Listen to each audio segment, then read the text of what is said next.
Bonjour à tous, il est 17h, le quorum étant atteint, j'ouvre cette séance du conseil municipal. Madame Carrère a donné procuration à Madame Bajon, même si elle risque d'arriver en cours de séance.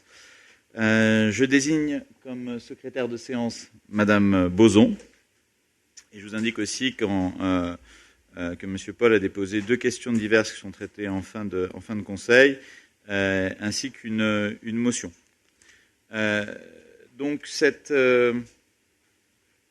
séance du conseil municipal concerne essentiellement le rapport d'orientation budgétaire, ainsi que plusieurs demandes de financement qui seront soumis au vote du conseil municipal par la suite. Et Madame Manson, du cabinet Local Nova, va nous présenter justement le rapport d'orientation budgétaire qu'elle a pu élaborer en partenariat avec nos services dans un premier temps. Voilà, c'est le point 0 vous aurez le loisir de poser toutes les questions que vous voulez sur ce rapport, et ensuite il sera soumis au vote du conseil municipal au point numéro 3. Je vais vous donner la parole, Madame Manson, et je vous souhaite la bienvenue. Merci. Bonjour à tous. Donc, je vais vous présenter le rapport d'orientation budgétaire qui s'appelle de cette façon-là depuis la loi NOTRe, qui fait office de débat d'orientation budgétaire, puisque le rapport vous permettra de débattre. Voilà. Alors, déjà, première partie, juste avant le projet de loi de finances et juste en même temps, le cadre juridique. Vous m'entendez bien ? Oui ? C'est parfait. Cadre juridique, donc le maire présente au conseil avant l'examen du budget dans les communes de plus de 3500 habitants un rapport sur les orientations budgétaires, les engagements pluriannuels envisagés, la structure, etc., notamment de l'endettement de la collectivité. Donc ce rapport donne lieu à un débat au conseil, donc qui est fait juste après la présentation du rapport.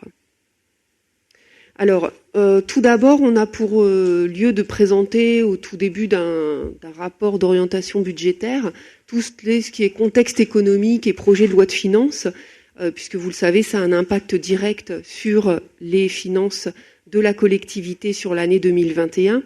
Donc le contexte macroéconomique, alors il n'est pas très positif pour l'année 2021. Du fait de la crise que tout le monde connaît.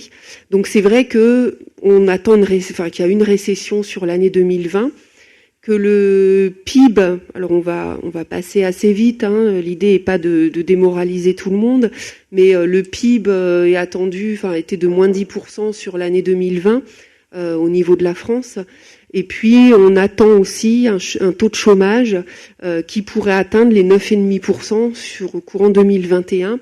Une fois que les décalages liés aux mesures mises en place pour préserver l'emploi pourraient être amenés à disparaître. Donc voilà sur cette partie de contexte macroéconomique.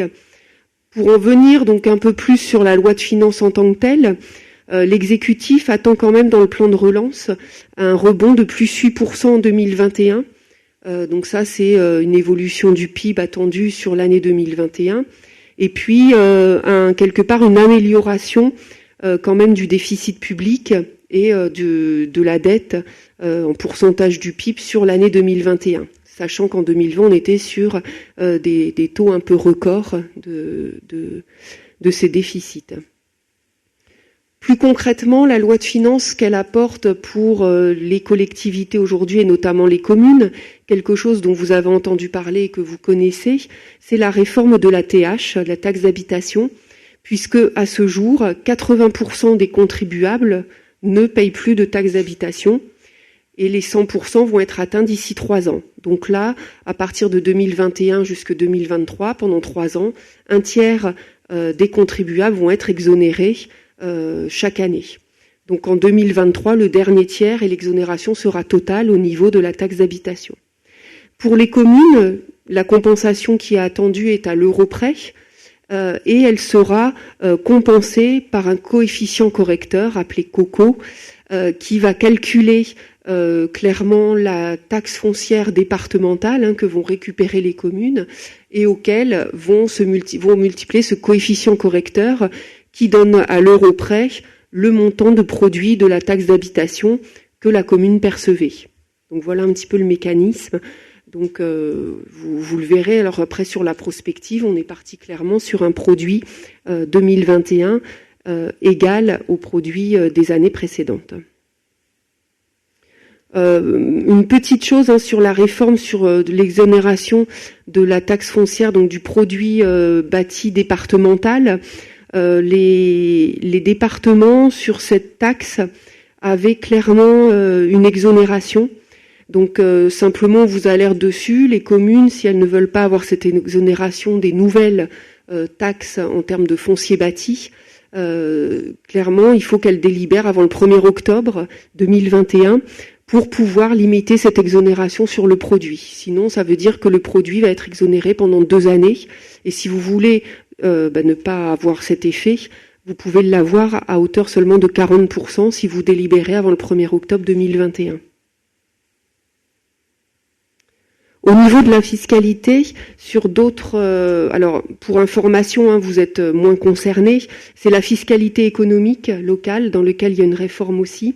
Donc beaucoup plus pour les EPCI, mais la réforme de réduction de CVAE et puis la réduction des impôts fonciers, notamment sur les établissements industriels, et puis un abaissement du taux de plafonnement de la CET qui comprend tout ce qui est impôt économie. La mesure de soutien aux collectivités a été mise en place en 2020.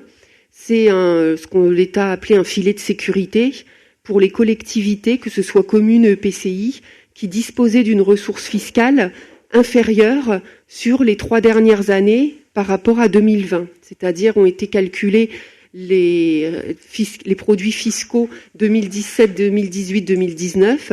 Et si la collectivité a perçu moins en 2020, il y avait une clause de sauvegarde et des recettes supplémentaires étaient versées par l'État. Ce coût pour l'État était de 200 millions d'euros en 2020. Il est attendu pareil à 200 millions d'euros en 2021. Ce sont concrètement les mêmes collectivités de 2020 qui vont pouvoir bénéficier en 2021 de ce filet de sécurité. Alors, les concours financiers de l'État sont plutôt stables pour les collectivités. La DGF reste stable. Au sein de la DGF, donc il y a la dotation forfaitaire, c'est celle-ci qui va rester stable. Donc au niveau des composantes, la dotation de solidarité rurale dont vous bénéficiez va augmenter encore cette année, puisque depuis maintenant 2 ans, chaque année, il y a une enveloppe de 90 millions d'euros en plus qui est apportée au niveau des communes. Donc cette année, pareil. Donc, communes d'outre-mer, on va laisser de côté. Alors, cette fois sur la commune particulièrement, je vais vous présenter l'état d'aujourd'hui entre le compte administratif 2018-2019 et celui de 2020. Alors, un peu de pédagogie au tout début pour reprendre un petit peu la structure d'un budget, puisque je vais vous parler d'indicateurs financiers qui sont pas forcément, que vous utilisez pas forcément tous les jours. Pour simplifier, ce que vous voyez à l'écran, vous avez sur la droite, déjà en haut à droite, les recettes fiscales, les dotations et les services. Ce sont les principales recettes que la collectivité perçoit, qui permettent de payer les dépenses, comme le personnel, les achats divers de fonctionnement. De cette recette moins les dépenses, de ces recettes moins les dépenses, sort l'épargne de gestion. Donc c'est le premier solde d'épargne, l'épargne de gestion de la collectivité, qui va permettre, vous le voyez dans le bloc 2, qui va permettre de financer les soldes financiers et exceptionnels, c'est-à-dire les intérêts de la dette. Donc là, on arrive au 2e niveau, puisque l'épargne de gestion moins les intérêts de la dette que la collectivité rembourse auprès des établissements bancaires, et puis ce qu'il peut y avoir d'exceptionnel, ça donne l'épargne brute. Donc l'épargne brute, c'est la capacité d'autofinancement brut de la collectivité. C'est ce qui va servir des fois d'indicateur pour certains ratios. Cette épargne brute doit permettre le remboursement du capital de la dette. Donc vous le voyez dans ce 2e bloc, l'amortissement du capital de la dette.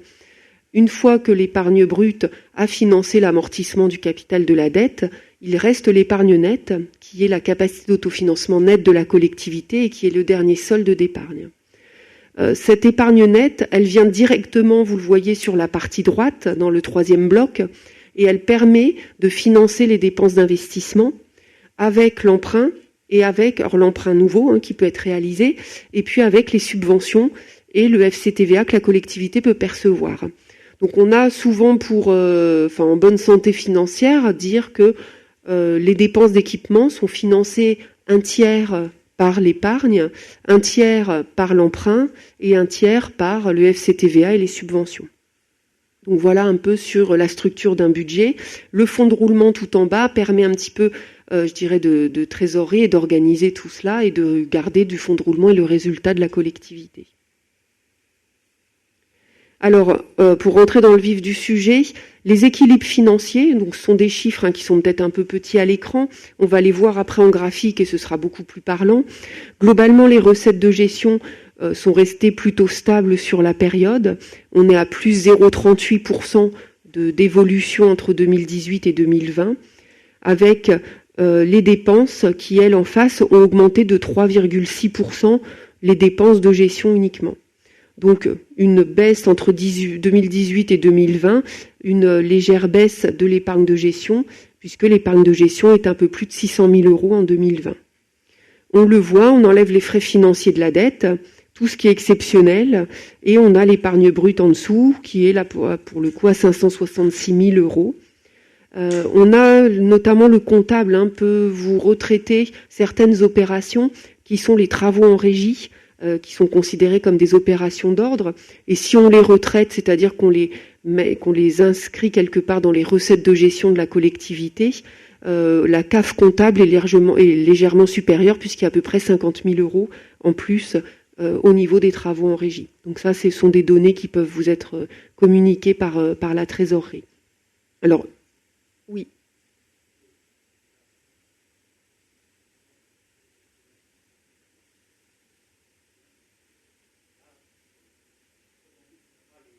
Alors, vous allez avoir après les graphiques. Ouais, vous aurez les graphiques qui seront plus parlants. Donc, au niveau de l'épargne nette, alors je vous disais, les travaux en régie, globalement, sont... Donc, nous, on n'analyse pas forcément avec les travaux en régie. Les banquiers non plus, clairement, mais c'est vrai que la trésorerie a souvent pour habitude de vous présenter des soldes d'épargne avec les travaux en régie. Au niveau de la CAF-net, on est à un peu plus de 200 000 € d'épargne nette en 2020 et une CAF-net de pratiquement 300 000 si on ajoute les travaux en régie. Donc vous allez, justement, on va décortiquer un peu ça juste après sous forme de graphique, où c'est peut-être un peu plus parlant aussi. Donc sous forme de graphique, vous voyez clairement sous forme d'histogramme les principales recettes de gestion de la collectivité. Donc le premier histogramme tout en bas, ce sont les produits des services. Ça veut dire réellement ce que la collectivité perçoit comme la cantine, donc d'autres types de redevances, etc., qu'elle va percevoir directement. Donc c'est le premier histogramme en bas. L'histogramme le plus important, c'est celui du milieu en violet, et ce sont les impôts et taxes. Donc vous le voyez, donc l'histogramme qui est juste en violet, en pratiquement deuxième position. Il peut y avoir d'autres petits histogrammes entre les deux, mais vraiment ce sont les plus importants. Donc là, en termes d'impôts et taxes. Le dernier histogramme, ce sont les dotations et participations, qui sont également en légère augmentation sur la période. Donc je vous l'avais dit tout à l'heure, les recettes de gestion progressent de 0,38% sur la période. Elles sont plutôt stables, avec une légère croissance en 2020, notamment liée sur la partie, vous le voyez, du dernier histogramme, liée à l'évolution de dotations, notamment de la dotation solidarité rurale, qui a fortement progressé en 2020 pour la collectivité. Pour simplement un petit zoom entre 2019 et 2020, les produits de la fiscalité ménage sont restés plutôt stables, mais les droits de place notamment, et puis donc ont diminué aussi là du fait de la crise sanitaire. Voilà. Ça sur de l'année 2020. Donc ce qui fait que globalement on a une légère baisse sur impôts et taxes liées aux produits de DMTO et de droits de place qui sont plutôt à la baisse liés à la crise sanitaire. Un petit zoom sur les taux d'imposition des taxes ménages. La collectivité a fait le choix de baisser ses taux d'imposition à la fois sur la TH, sur le foncier bâti et le non bâti. Donc c'est simplement pour rappel, hein, donc depuis 2014, en 2019 stabilité du coup sur 2020 des taux, donc avec une baisse des taux taxes d'habitation, foncier bâti et non bâti. Un zoom sur la DGF spécifiquement. Donc la dotation forfaitaire, alors si on part de plus longtemps en arrière, hein, il y a une baisse puisque la collectivité a contribué au redressement des finances publiques, donc avec une baisse relativement importante depuis 2014 de la dotation forfaitaire, donc le premier histogramme tout en bas. La collectivité a perçu et a pu compenser une partie de cette dotation forfaitaire par une hausse de la DSR, donc de la dotation de solidarité rurale, qui a augmenté en moyenne de 14% par an. Donc, ce qui n'est pas du tout négligeable. Et aujourd'hui, le montant de la dotation de solidarité rurale, est supérieur au montant de la dotation de forfaitaire classique, puisqu'on le voit aujourd'hui, on est à pratiquement 600 000 € de dotation de solidarité rurale. Après les recettes, un zoom sur les dépenses de gestion. Donc, les dépenses de gestion, entre 2018 et 2020, les dépenses ont augmenté de 3,63% par an. En 2018, la collectivité a vu une baisse assez forte de ses dépenses, mais qui a été compensée par une baisse aussi importante de ses recettes, qui était liée à la prise de compétences périscolaires par l'intercommunalité. En 2019, les dépenses de gestion ont repris un niveau un peu plus élevé, avec notamment aussi des travaux qui sont faits en régie, donc par directement la collectivité elle-même. En 2020, on a vu une baisse, notamment des charges à caractère général, alors liées un peu, donc ça c'est l'histogramme en bas, hein, les charges à caractère général, vous voyez les dépenses de personnel juste au-dessus en grisé. Les charges à caractère général ont baissé de façon quand même importante, donc liées à la crise Covid, mais aussi liées à un choix de baisse d'économies de gestion faites sur ces dépenses à caractère général. Donc après avoir vu les dépenses, bien évidemment, après ce que je vous ai montré au tout début, c'est-à-dire après les recettes moins les dépenses, on va pouvoir sortir à ce niveau-là les soldes d'épargne. Donc la première épargne que l'on voit qui est tout en haut, la première, c'est l'épargne de gestion, donc que l'on a mis là sous forme de courbe. Donc pour rappel, on était sur les mêmes chiffres que tout à l'heure, 800 000 € et aujourd'hui à 626 000. Donc c'est l'épargne recettes moins dépenses de gestion, c'est la première épargne. La seconde épargne, c'est l'épargne brute, donc c'est la deuxième courbe. L'épargne brute, c'est une fois que la collectivité a remboursé les intérêts de la dette. La dernière épargne, une fois que la collectivité a remboursé l'amortissement du capital de la dette, vous le voyez, c'est la dernière épargne, donc la courbe bleue en bas. Concrètement, l'épargne brute et l'épargne nette progressent vraiment au même niveau, puisque l'annuité de la dette, elle reste stable sur la période. Donc c'est vraiment l'extinction de dette qui va faire varier ces courbes en termes d'épargne brute et d'épargne nette. Alors, un petit comparatif avec les moyennes nationales. Donc, moyenne nationale pour le coup de 2019, puisqu'on n'a pas encore à ce jour l'ensemble des comptes administratifs 2020, puisqu'ils ne sont pas votés dans les collectivités. Donc, vous avez pour votre collectivité l'année 2019 ici en euros par habitant, l'année 2020 à côté, la strate qui est comparée en bleu. Et vous avez donc, pour voir très vite un petit peu les indicateurs, en rouge quand on est défavorable et en vert quand c'est favorable par rapport à la strate. Alors, on voit assez vite que la collectivité, la commune de Vic-en-Bigorre est en rouge au niveau des recettes, et notamment au niveau des recettes de contribution directe, puisque globalement, la commune a moins de recettes au niveau fiscalité que les communes de la même strate. Alors, c'est pas forcément négatif, donc nous en tant qu'analystes on le voit de façon négative parce que ce sont des recettes en moins. Par contre, ça veut dire que les contribuables payent globalement moins d'impôts dans la commune que les communes de la même strate, même si du coup clairement les recettes sont pour le coup inférieures à la strate. Donc nous on le voit de ce côté-là. Donc Au niveau des dépenses, les dépenses, que ce soit les charges à caractère général, donc c'est la première ligne, les dépenses de personnel également ici, et puis toutes les autres charges aussi. Globalement, la collectivité a des dépenses de gestion qui sont bien inférieures à la strate, puisque vous avez l'écart par rapport à la strate en euros et en pourcentage ici, et donc on voit qu'on est sur des moyennes qui sont bien inférieures, que ce soit sur les principaux postes, les charges à caractère général, le personnel et ainsi de suite. Ça suffit pas, je dirais, ces dépenses de gestion qui sont inférieures à la strate ne suffisent pas à compenser les recettes qui elles aussi sont inférieures, donc ce qui donne une épargne de gestion qui est globalement en euros par habitant inférieure à la strate. Donc vous le voyez ici en termes d'épargne de gestion, d'épargne brute et d'épargne nette, malgré donc les dépenses qui sont inférieures, mais aussi les frais financiers de la dette, puisque globalement la collectivité paye moins de frais financiers que les collectivités de la même strate, et le remboursement en capital de la dette, qui est ici, et la collectivité rembourse moins aussi de capital de la dette que les collectivités de même strate. En termes de fiscalité, simplement des indicateurs avec le niveau des bases au niveau TH et foncier bâti.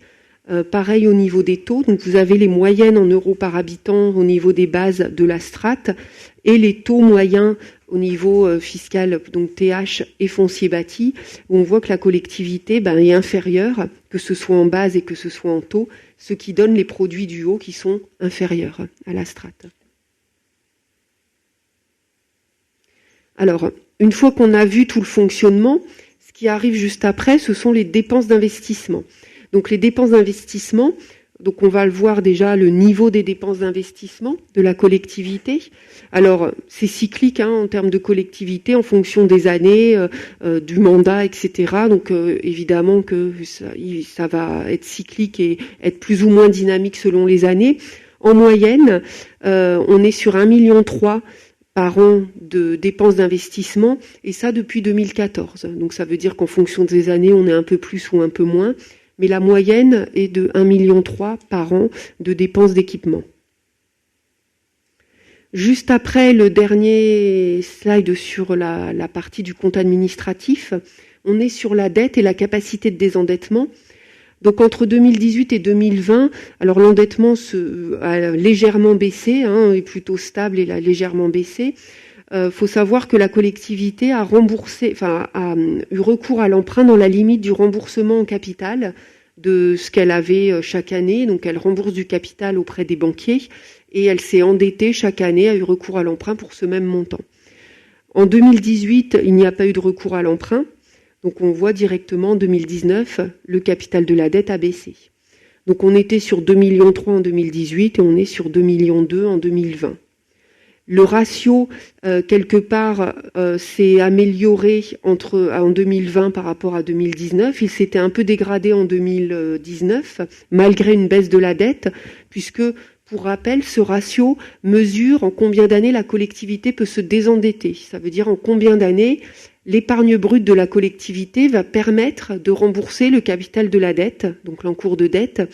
C'est le ratio qui est vraiment regardé aussi par les banquiers, pour voir la santé financière de la collectivité et voir s'ils prennent un risque ou pas lorsqu'ils prêtent.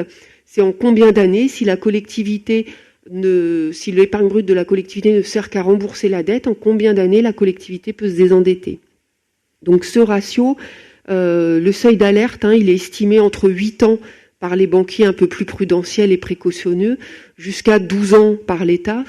Là, on voit qu'on est... Donc ce ratio forcément va évoluer à la fois en fonction de la dette et à la fois en fonction de l'épargne brute. Donc on est sur un peu moins de 4 ans en 2020.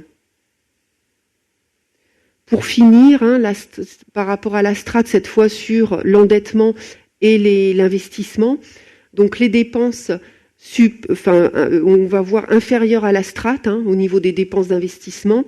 Et par contre, un effort de subvention important, puisque vous voyez que les recettes réelles d'investissement, elles sont largement supérieures à la strate, malgré des dépenses d'investissement inférieures. Voilà. Puisqu'il y a une recherche de subvention qui est importante par les services. Le niveau d'emprunt, il est inférieur à la strate, et le niveau de l'endettement aussi, puisqu'il est moitié moins élevé que le niveau de la strate sur l'année 2019. Et la capacité de désendettement inférieure à la strate également. Alors on a vu un petit peu en termes de conclusion, donc des recettes qui étaient moins dynamiques compte tenu de l'évolution des taux de la fiscalité et de la neutralité de la DGF. Un important effort d'économie, on l'a vu sur le 0,11, donc tout ce qui était charge à caractère général, et puis un endettement qui diminue légèrement. Donc les points à surveiller sont l'évolution des dépenses de personnel et l'évolution de la fiscalité directe. Alors, en termes de perspectives possibles, donc on va se projeter, on ne lit pas dans une boule de cristal, donc l'idée c'est de partir sur des données connues à ce jour, des données 2021 pour une forme de retour à la normale, ce qu'on a essayé de déterminer suite à la crise sanitaire en 2021. Et puis, on ajoute de l'investissement et on voit un petit peu ce que ça va donner en termes d'emprunt et des grands équilibres financiers. Alors, en 2021, voilà les indicateurs que l'on a pris. Donc, on est parti sur un niveau de 190 000 euros de produits des services, à peu près équivalent, un petit peu plus supérieur pour une sorte de retour à la normale par rapport aux années précédentes. Une évolution de plus 2% par an, en suivant un petit peu le cycle et une évolution donc constante. Tout ce qui est impôts et taxes, alors on n'a pas bien évidemment bougé la base de taxes d'habitation. Les bases de taxes foncières qui restent, on va dire, assez prudentes, à 2%, sachant qu'on est déjà à plus de 1% lié à l'augmentation de la loi de finances. Les participations, le 74 est resté stable, hormis la DSR, que l'on a augmenté de 40 000 euros à peu près sur l'année 2021. Elle a même augmenté de pratiquement 2 fois supérieure en 2020. Donc on essaye, sur l'année 2021 minima, parce qu'on sait que l'enveloppe doit encore augmenter, et puis rester stable sur les années suivantes. Et après, tout ce qui est atténuation de charges et autres produits, on est resté prudentiel avec un niveau stable également sur les années futures.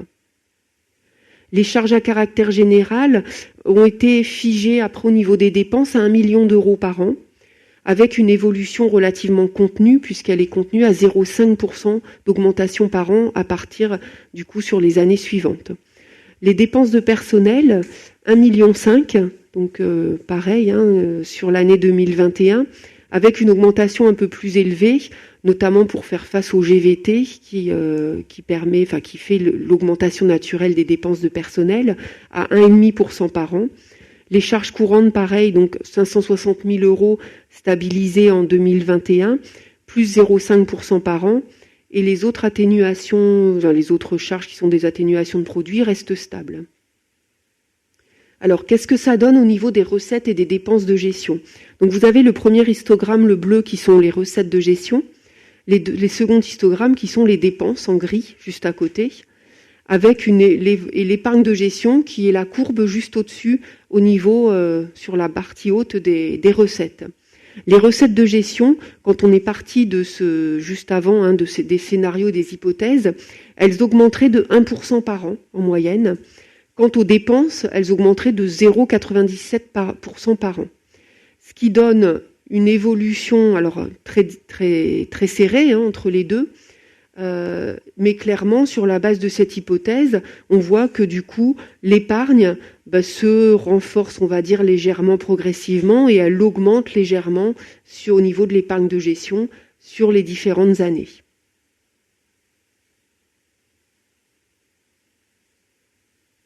On ajoute l'investissement. Donc l'investissement, il serait de plus de 10 millions d'euros sur le mandat, de ce qui est prévu donc là entre 2021 et vous le voyez 2026, plutôt concentré en début de période pour suivre un PPI assez précis, un programme pluriannuel d'investissement, donc avec 8,2 millions entre 2021 et 2023 et 1,9 million à compter de 2024 en fin de mandat, où souvent, on le voit, on est sur des investissements des fois qui sont plus réduits. Le financement, donc, qui serait assuré sur la partie droite ici. Alors, c'est un graphique un peu technique, mais que je vais vous expliquer. Donc, le financement d'investissement, il est assuré déjà par la capacité d'autofinancement brut, c'est ce qu'on a vu tout à l'heure. Donc, c'est le premier histogramme qui est ici tout en bas. et on est sur la capacité d'autofinancement brut de la collectivité, c'est-à-dire l'épargne brute. Juste au-dessus, vous avez à ce niveau-là les recettes d'investissement attendues. Alors je l'ai souligné tout à l'heure, il y avait de fortes recettes d'investissement sur les années antérieures perçues par la collectivité.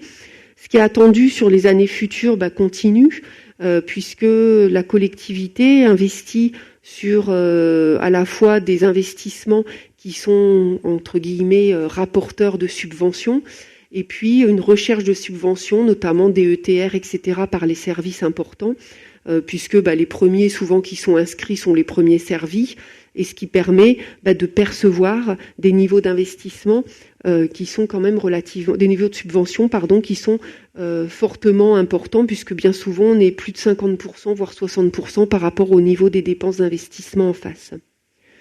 Donc il y a un recours à l'emprunt qui est prévu, on le voit ici. Donc ce recours à l'emprunt, il va permettre d'assurer le financement complet pour financer la totalité des investissements qui sont ici. Voilà. Donc là, c'est le recours à l'emprunt. Le dernier indicateur, c'est le fonds de roulement, donc qui est soit à la hausse, soit à la baisse, c'est-à-dire que concrètement, on va tirer du fonds de roulement en plus, ou le fonds de roulement va se recréer, comme par exemple en 2021 ou en 2025. Donc, on ne l'a pas stabilisé à un niveau précis, il est positif sur toute la période et on le verra après. Les recettes d'investissement, juste là, donc vous le voyez, on est sur des niveaux d'investissement. Alors quand on regarde, par exemple en 2022, 3 millions d'euros d'investissement, et on est sur un niveau de recettes de subventions attendues de pratiquement 1,7 million. Donc on voit qu'on est sur des niveaux de subventions d'investissement supérieurs bien souvent à 50%. Le FCTVA est juste là. Donc le FCTVA, c'est ce que la collectivité récupère par l'État avec un taux de 16,404 qui est directement imposé. Donc on est sur un total d'investissement qui, même en 2021, représente le tiers ici. Et puis je vous l'ai dit, plus de 50% en 2022-23. En fin de période, on a mis des subventions d'investissement beaucoup plus basses parce que déjà, on connaît moins, on ne connaît pas les taux de subvention, vous les connaissez et que très peu de temps à l'avance, mais on est sur des dépenses plus récurrentes et qui normalement n'ont pas de tel rapport en subvention. Alors, qu'est-ce que ça donne au niveau des soldes d'épargne, puisqu'on a vu qu'on avait fait appel aussi à l'emprunt directement. Donc, l'épargne de gestion, elle suit c'est celle qu'on a vue tout à l'heure, qui progresse légèrement. On rembourse les intérêts de la dette, donc un peu plus aussi au début, puisqu'on a vu clairement, on faisait appel à l'emprunt plus au début, puisque les investissements se font plus au début. Et vous avez le dernier solde d'épargne qui est en bas, qui est l'épargne nette, qui se reconstitue, qui est affaibli un petit peu au début de période, lié aux dépenses d'investissement importantes au début du mandat, et puis donc les emprunts contractés qu'on rembourse, mais la collectivité se désendette, toujours de la même façon avec son extinction de dette, donc quelque part, l'épargne nette se reconstitue un peu d'elle-même, puisque en fin de mandat, la collectivité ne fait presque plus appel à l'emprunt nouveau. On va le voir juste après. Donc ici, vous avez le niveau d'emprunt, aujourd'hui en 2021, 3,2 millions. Le choix étant fait d'avoir des investissements élevés et importants au début du mandat fait que le recours à l'emprunt peut être supérieur. Vous le voyez, donc là, c'est les recours à l'emprunt nouveau, 1,4 million, 1 million et 600 000 euros. Ça veut dire que l'encours de dette augmente, mais en même temps, la collectivité rembourse du capital de dette et ne réemprunte plus à ce niveau-là. Donc la collectivité se désendette à compter de 2024 et en 2026, la collectivité a un niveau d'emprunt égal à celui de 2021. Le fonds de roulement, on le voit juste après. Donc on est sur un fonds de roulement, je vous l'ai dit, qui n'avait pas été stabilisé à un niveau particulier, qui est toujours positif, quelles que soient les années, y compris les années où il y a un recours à l'emprunt plus important et des dépenses d'investissement importantes. Donc ça, c'est la variation de l'emprunt qui vient en positif ou alors, au contraire, on fait appel au fonds de roulement. Et vous avez directement donc le résultat de clôture qui suit ici et qui est à peu près au même niveau. Enfin, il est bloqué en fin de période à peu près 400 000 euros sur la deuxième partie à partir de 2025 et 2026. Voilà pour cette présentation de prospective financière. Est-ce que vous avez des questions ? Merci beaucoup pour cette présentation très claire, très pédagogique et qui expose bien tous les mécanismes et toutes les prévisions. Donc effectivement, est-ce que quelqu'un a des questions sur ce rapport d'orientation budgétaire ?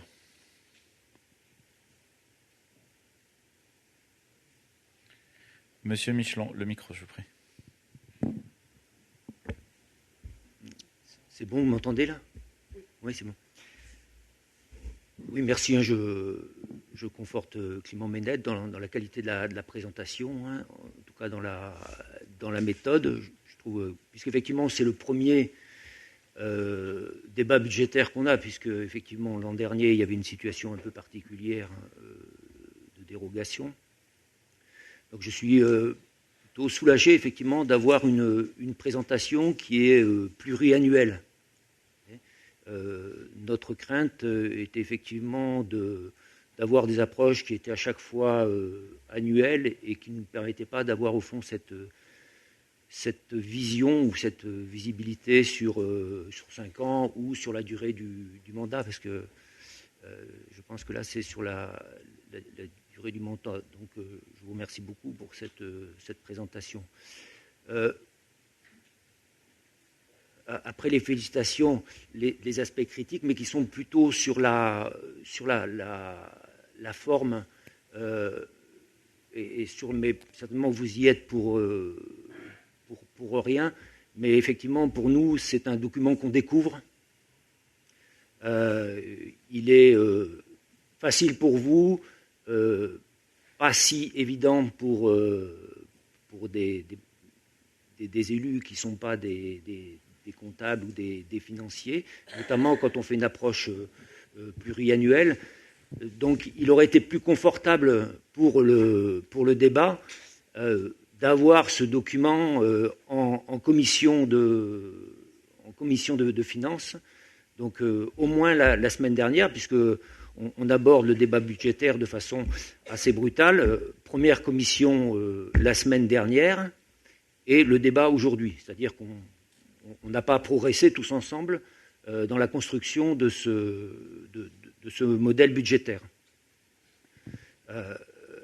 Donc il est vrai, et avec le problème que la projection non plus, notamment quand vous parlez du capital, vous ne donnez pas les montants, effectivement on n'arrive pas à les attraper, parce que d'ici on les voit pas. Alors je pense que c'est un problème d'écran, de façon que ça soit abordable, mais je pense que le mieux, mais je m'adresse plutôt à monsieur le maire, effectivement de pouvoir nous remettre ce document en commission des finances, de manière qu'on puisse effectivement le travailler, l'aborder dans les groupes, et après effectivement en débattre avec vous, puisque je pense qu'il n'y aura pas de débat après.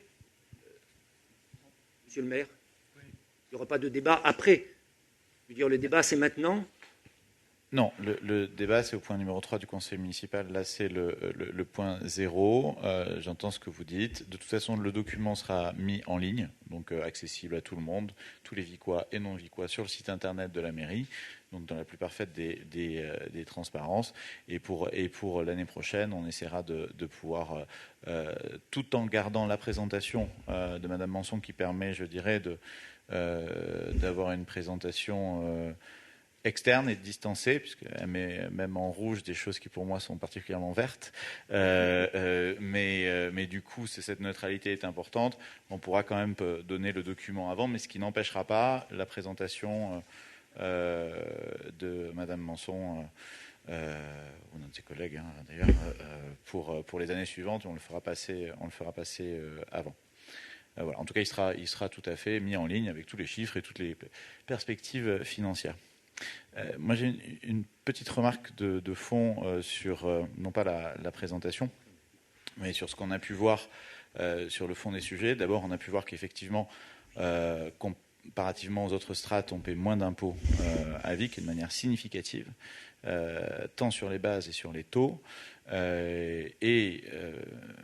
D'une certaine façon, la réforme de la taxe d'habitation ne vient pas, je dirais, nous féliciter ou nous récompenser de ces efforts budgétaires, puisque les communes sont compensées à l'euro près. Donc celles qui faisaient payer beaucoup leurs administrés, maintenant c'est au niveau national que ça se passe, et elles continuent à toucher autant que ce que leurs administrés. C'est comme une sorte de rente à vie, si vous voulez.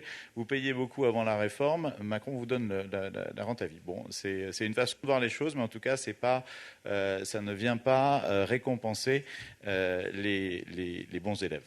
Et je dois dire que quand on voit qu'au niveau du taux, si j'ai la bonne mémoire de la diapositive, dans lesquels les strates étaient comparées, le taux de taxe d'habitation est 50% plus faible à Vic qu'il ne l'est dans le reste des communes de la même strate. On est à 20%. C'est ça, voilà. On est à 10,98 à Vic, alors qu'on est à 20,22 au niveau national pour la même strate. Donc voilà, c'est 54% de moins. Bon, voilà, c'était une simple remarque que je me permettais de faire. Est-ce qu'il y a d'autres questions ? Monsieur Michelon, allez-y, soyez bien concis. Juste une précision, parce qu'on est habitué au niveau des strates d'aller voir sur la DGFiP, et j'aimerais savoir, est-ce que c'est les mêmes strates ou c'est des strates corrigées ? Parce que ce que je me suis aperçu, c'est que sur la DGFiP, on reste dans les catégories des communes de 5 000, 10 000 habitants. Or, Vic aujourd'hui, en 2021, on doit être à 4 700 et quelques, et donc les choses vont changer. Là, vous êtes toujours de 5 à 10 000, puisque la population est de 5 334. Oui, c'est celle-là que vous utilisez. Oui, c'est ce que vous retrouvez dans la DGFiP, exactement en toute fin d'année. Sur une base de 5 334. Oui. Merci. Merci beaucoup. Est-ce qu'il y a d'autres questions ? Bien écoutez, merci beaucoup, Madame Manson. On va vous laisser prendre congé et merci pour cet exposé particulièrement clair.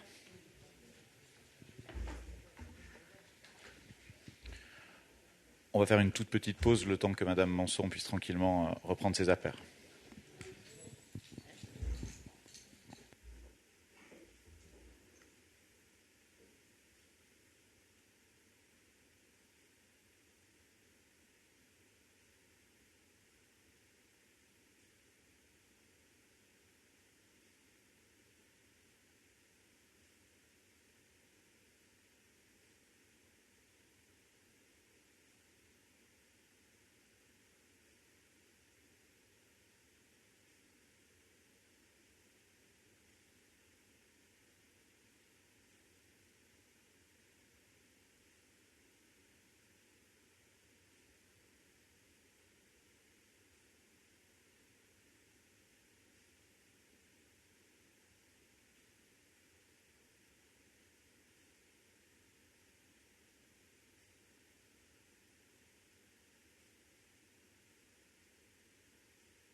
Bien, nous pouvons désormais poursuivre ce conseil municipal avec le point numéro 1 et l'approbation du procès-verbal de la dernière séance du conseil municipal du 18 janvier. Est-ce qu'il y a des remarques ?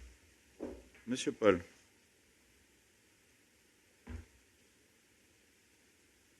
Bon, pour notre part, il y a quelque chose qui me gêne, enfin qui nous gêne dans le PV, à savoir que sur le point, sur le PCS,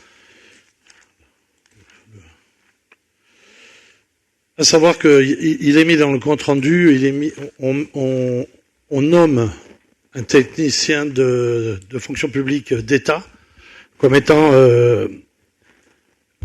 la personne qui a validé le plan communal de sauvegarde. alors que les services de l'État sont là pour instruire, sont pas là pour valider, ce sont bien les élus qui valident. Et je trouve ça d'autant plus regrettable, c'est qu'on le nomme en mettant son nom et non pas sa fonction.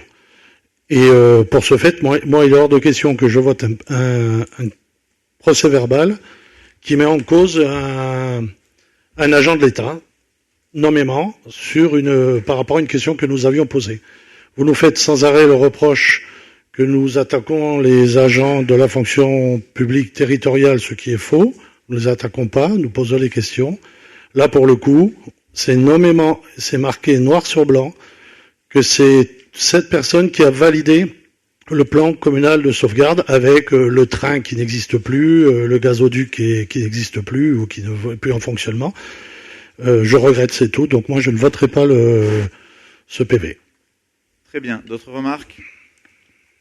Merci. Y a-t-il des oppositions? Des abstentions? Merci beaucoup. Le point suivant, le point numéro 2, c'est donc pour information la présentation des décisions du maire en vertu de délégation. Donc une rétrocession d'une concession de cimetière, un don de la commune, la question du marché de la restauration du canal, qui avait été vu en commission d'appel d'offres, le marché sur l'assistance informatique, une mission de maîtrise d'œuvre pour la reconstruction de la STEP, de la station d'épuration communale, et puis un marché de travaux dans le cadre de la procédure de reprise des concessions funéraires sur 30 concessions, ainsi que l'étude de réalisation d'un projet photovoltaïque. Voilà, c'était simplement pour information. Le projet de délibération suivant donc, concerne directement le rapport d'orientation budgétaire. Donc, vous avez la présentation simplifiée simplement pour l'année 2021, parce que même si il y a une mise en perspective, comme on l'avait vu, en 3 temps, d'abord la présentation dans le contexte économique global, ensuite l'idée de pouvoir voir quels sont les éléments de contexte historique de la commune sur les 2, 3, 4 dernières années, et ensuite comment on compte aborder le mandat sur les prochaines années. Il y a sur ce qu'on doit se débattre et se prononcer, c'est sur le rapport d'orientation budgétaire pour l'année 2021. Voilà. Cet aspect-là a été étudié, présenté mais pas la mise en contexte global, en commission des finances. Est-ce qu'il y a des questions sur ce point? Oui, madame. Une question effectivement sur le domaine méthodologique. J'ai cru comprendre que cette étape-là devait avoir lieu en janvier de chaque année civile, comme ça s'est spécifié dans le règlement intérieur article 19 et comme c'est précisé également dans le code des collectivités. Donc je m'interroge effectivement sur le retard pris, même si j'entends que le contexte peut être un argument tout à fait entendable. Je m'étonne que ce soit le seul argument. Et ensuite, je regrette effectivement, même si j'apprécie le décor planté au niveau national, que nous n'ayons pas un contexte un peu plus ciblé, partant effectivement de façon dégressive sur la région, le département et l'intercommunalité.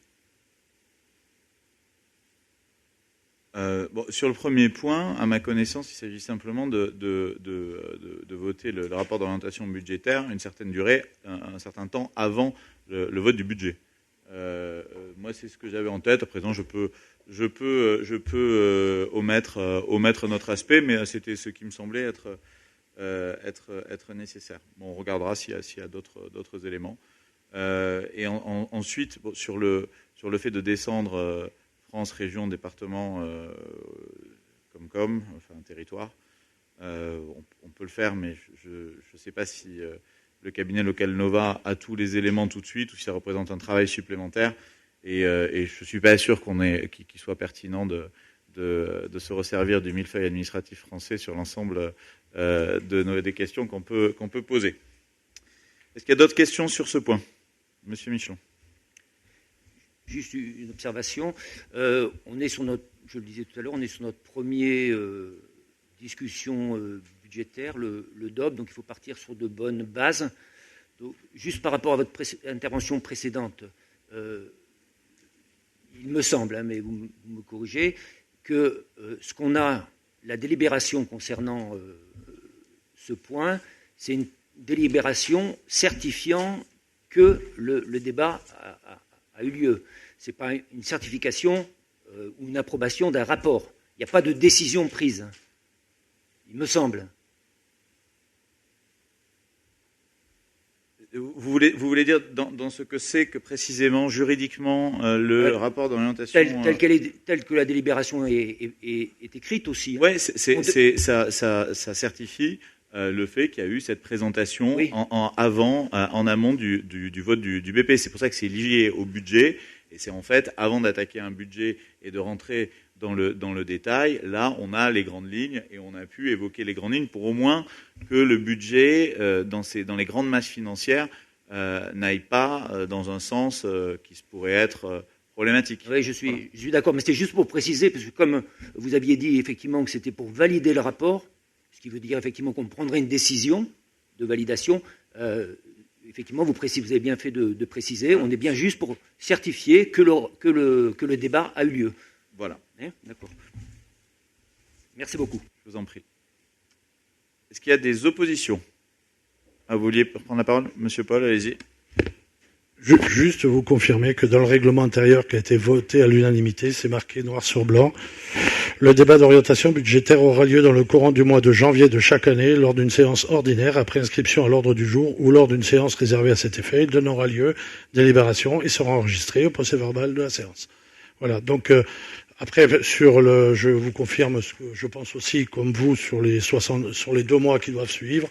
Le budget prévisionnel doit après être voté dans les deux mois, dans un délai de 2 mois. On pourra revenir sur cet article lors d'un prochain conseil municipal. Comme ça, se donner cette liberté. Y a-t-il d'autres remarques ? Y a-t-il des oppositions ?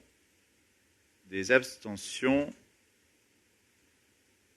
Merci beaucoup. Point 3, adopté.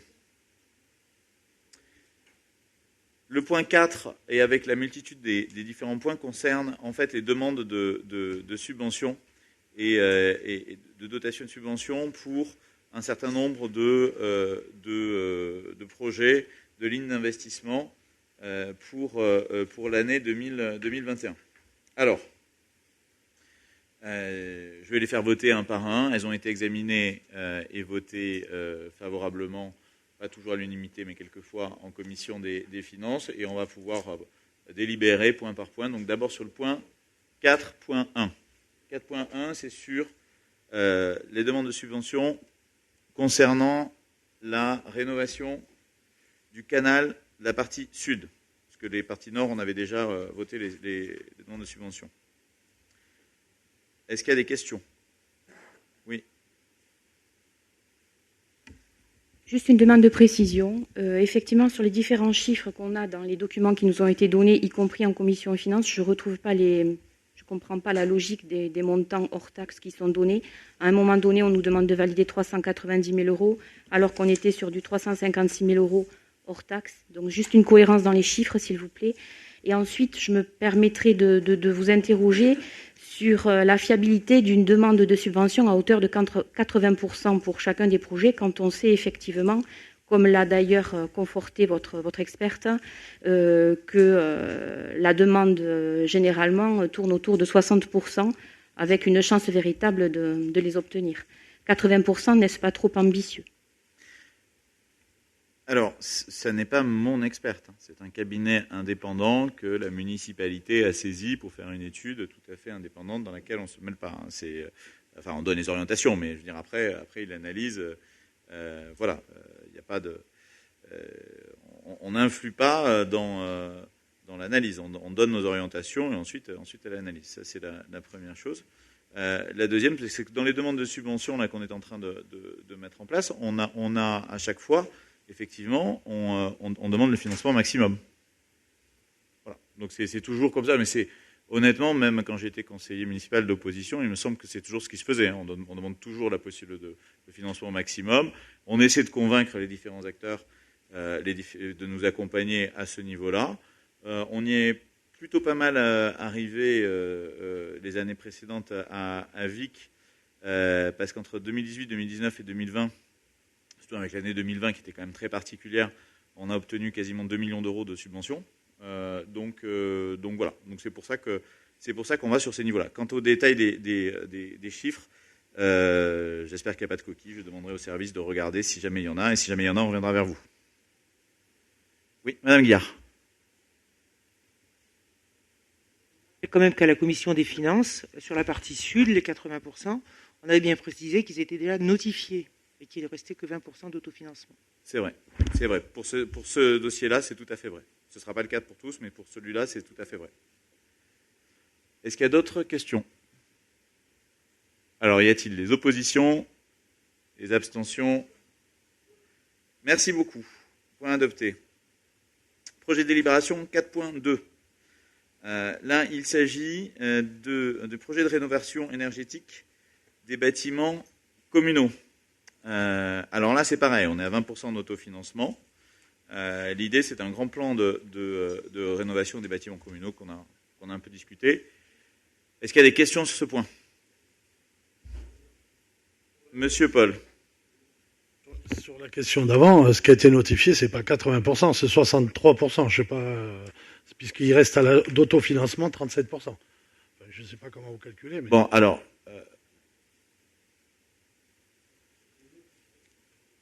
Qui est notifié en 2020, là, c'est sur la partie nord. Sur la partie sud, il n'y a rien de notifié, puisque c'est ce qu'on demande. Alors moi, je ne sais pas, c'est pas ce qui est marqué là. C'est vrai que c'est sur la partie nord et pas sur la partie sud, vous avez raison. Qu'on a notifié. Et là, ce sont des demandes. Bon, le point de délibération numéro 4.2. Donc ça, il s'agit, pareil, avec un autofinancement à 20%, de rénovation énergétique des bâtiments communaux. Et là encore, ça s'inscrit dans le prolongement des actions environnementales menées par la commune de Vic. Madame. Juste une question. Donc, est-ce que l'on peut considérer que ce projet s'inscrit dans le plan Petite Ville de demain, notamment sur le côté rénovation énergétique? Il y a en partie, dans l'ensemble de ces projets, effectivement, une inclusion dans Petite Ville de demain, mais c'est surtout le point concernant le point 4.4 qui s'inscrit le plus. D'accord, merci. Y a-t-il d'autres questions sur ce point 4.2? Monsieur Paul. Est-ce qu'on, au niveau des panneaux photovoltaïques, la législation évolue maintenant? Les ABF acceptent que l'on mette des panneaux photovoltaïques au centre-ville? Puisque jusqu'à maintenant, c'est interdit. On n'avait pas le droit de mettre sur des toits des panneaux photovoltaïques ni des... J'apporterai une précision, mais je ne crois pas qu'il y ait un bâtiment qui soit dans les 500 mètres qui concerne les bâtiments de France autour de l'hôtel de journée qui soit concerné. Voilà. Il n'y a pas eu d'évolution au niveau des ABF, c'est toujours le rayon des bâtiments de France. Pas que je sache, il ne me semble pas que les bâtiments de France soient moins stricts qu'il y a quelques années. Je pense qu'ils restent sur leur ligne de conservation. Y a-t-il d'autres questions? Monsieur Michelon. Besoin d'explications pour replacer l'ensemble de ces délibérations, puisqu'elles sont importantes, délibérations sur des investissements, sur l'année 2021. Parce que où j'ai un peu des difficultés, mais je pense que vous allez m'aider à la lever, c'est on a en gros, si on fait la somme des investissements, on est autour de 5,9 millions. On a des propositions d'investissement pour 2021 qui sont pour 3 fois moins. Donc en même temps, des plans de financement sur les propositions budgétaires qui ne calent pas. Alors soit, effectivement, c'est des demandes de financement, mais pour des opérations qui ne seront pas faites en 2021, mais qui seront reportés en 2022, 2023, 2024. Mais je pense que ce serait intéressant de pouvoir replacer, mais c'était une demande aussi qu'on avait déjà faite en commission, que ces investissements soient replacés dans une programmation. Là, on a eu des chiffres en termes de programmation, mais c'est intéressant qu'on ait des programmations d'action en pluriannuel. Vous voyez ce que je veux dire? En fait, il y a déjà les réponses dans votre question, puisque évidemment, si les chiffres de présentation des investissements et des subventions qui ont été présentés sur les projections de 2021 à 2026 ne correspondent pas parfaitement au projet de délibération, c'est que ces délibérations, pour certains des projets, concernent plusieurs tranches, et que donc, de ce fait-là, ce sont des enveloppes globales, et qui seront réparties dans les années qui viennent. D'où l'emprunt supplémentaire ces 2 premières années, etc. etc. Oui, mais là, à ce stade, on est sur ces demandes de subventions pour justement anticiper au maximum. Parce que il ne vous a pas échappé que la période a été tout à fait particulière. Et il y a plusieurs opportunités qui se présentent à condition d'être extrêmement réactif. Dans les demandes de subventions. Je crois, si ma mémoire est bonne, que ces demandes de subventions doivent être déposées avant le 15 mars. Donc votées avant. Donc, si vous voulez ensuite la répartition exacte des différentes tranches de financement, etc., pour avoir accès à un certain nombre de financements. Donc là, aujourd'hui, il faut, mais comme c'est le cas, avoir une vision de développement de la commune, voir où on veut aller, comprendre que le moment est propice à de l'investissement pour des questions bancaires et pour des questions de subvention, et justement faire des projets structurants qu'on étalera sur cette année et les années qui viennent, 2022, 2023. Je pense que là, on est de 2021 à 2023. Peut-être qu'un projet débordera sur 2024. Je ne peux pas en préjuger de manière absolue aujourd'hui. Mais oui, évidemment. Monsieur Michelon. Donc, écoutez, je vous remercie de votre sincérité. C'est important de nous le dire, de le décrire comme ça, effectivement, qu'on est là dans ce qu'on appelle un peu des captures d'opportunités en termes budgétaires.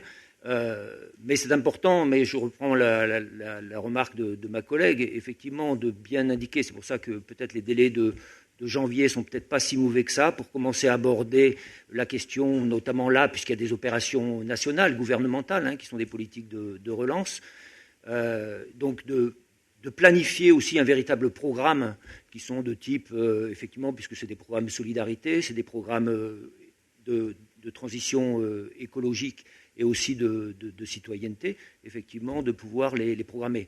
Mon problème reste quand même que vous nous demandez de délibérer sur des opérations d'investissement marquées en 2021, et en fin de compte, elles n'auront pas lieu en 2021.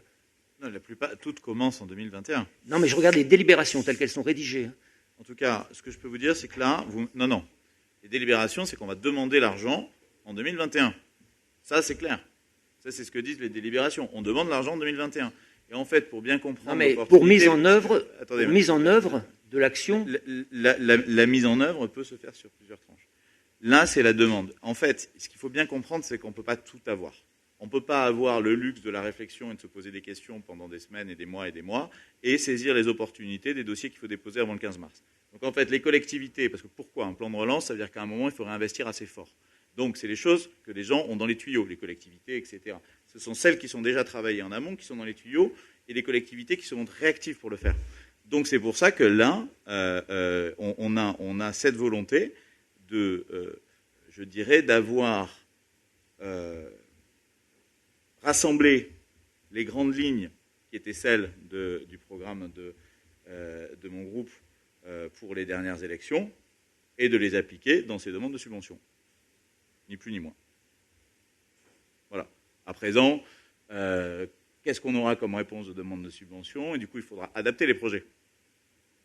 Et bien évidemment, si demain il y a une crise économique encore plus importante et qu'on n'a pas ce niveau de subvention, on va devoir revoir à la baisse, c'est évident. Mais en tout cas, là, aujourd'hui, c'était l'idée de pouvoir adapter, de saisir cette opportunité. Monsieur Michelon. Juste une dernière. Vous ne direz pas après vous et dire que vous faites voter une motion pour la liberté d'expression dans ce conseil municipal. Là, franchement, allez-y. Tout se passe bien voilà. Pour l'instant. Et non, juste une suggestion. Je pense que ça serait quand même intéressant d'avoir ce plan d'action avec des priorités, ce qui veut dire effectivement quand même c'est lisible sur 2021, les investissements. Je pense que ça peut être globalement. Et après, parce que quand on fait effectivement un programme, on les priorise quand même. Et effectivement, ça laisse par même la possibilité de réajustement, en fonction des événements et des subventions, mais au moins de pouvoir prioriser. Et je pense aussi tout l'intérêt des commissions de finances et de pouvoir avoir suffisamment d'éléments pour ces priorisations. Mais les priorisations sont les éléments que je vais faire voter. Enfin, là, j'en suis qu'à la 4.2, mais si aujourd'hui c'est voté lors de ce conseil municipal, c'est parce que ce sont des priorités. Maintenant, au sein des priorités, vous voyez bien qu'il y a, par exemple, si je reprends le point 4.1, restructuration du canal, avec les deux parties, on est à un budget à 963 000 €, alors que si je prends la vidéoprotection, c'est 17 000 €. On ne parle pas de la même chose, bien sûr, mais c'était tout ce qu'on avait dans les tuyaux, mais pas au même niveau. Voilà. Donc de même sur ce qu'on a appelé le point 4.6, vous voyez, c'est 2 millions d'euros, 2 millions 100. On sait quelque chose de structurel sur plusieurs années, mais c'est une priorité de mandat. Enfin, c'est même un engagement de campagne, en fait. Donc du coup, c'est quelque chose qu'on fera. Maintenant, les contours exacts dépendront de ce qu'on arrivera à financer, à mettre en place comme financement. Voilà. Bon, je vais faire voter ce point. Y a-t-il des oppositions? 4.2. Des abstentions? Je vous remercie. Le point 4.3. Donc pareil, on est sur le même principe. 20% d'autofinancement. Là, c'est en fait le point jumeau, mais sur les bâtiments sportifs, équipements sportifs. Donc une demande de subvention pour projet de transition écologique. Pareil, des panneaux photovoltaïques. Gymnase de l'Airail, complexe Ménoni, etc. Est-ce qu'il y a des questions? Est-ce qu'il y a des oppositions? Des abstentions? Je vous remercie. Point numéro 4.4. Là, il s'agit de la revitalisation du cœur de ville. Là-dessus, là, c'est un programme aussi. Alors, sur ce point, c'est un programme qui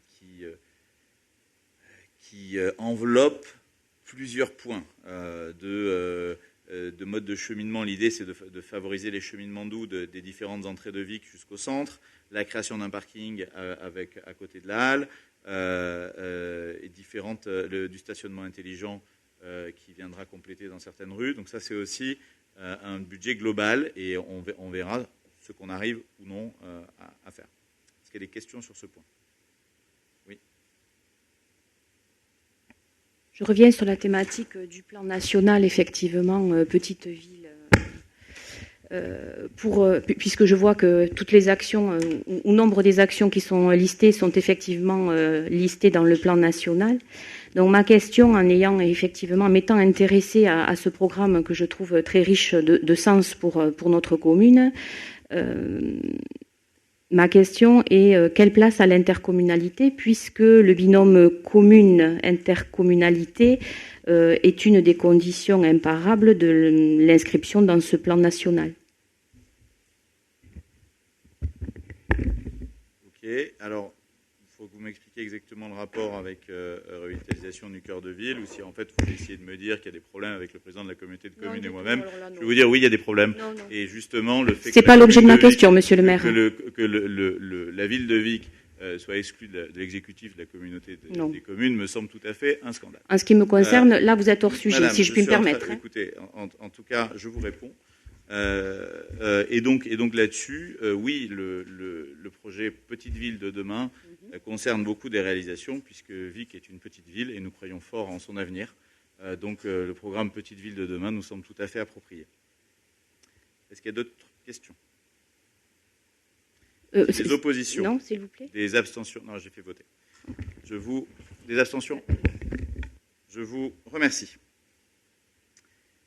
Projet de délibération suivant sur le point 4.5, c'est l'extension de la vidéoprotection. Est-ce qu'il y a des questions sur ce point? Oui.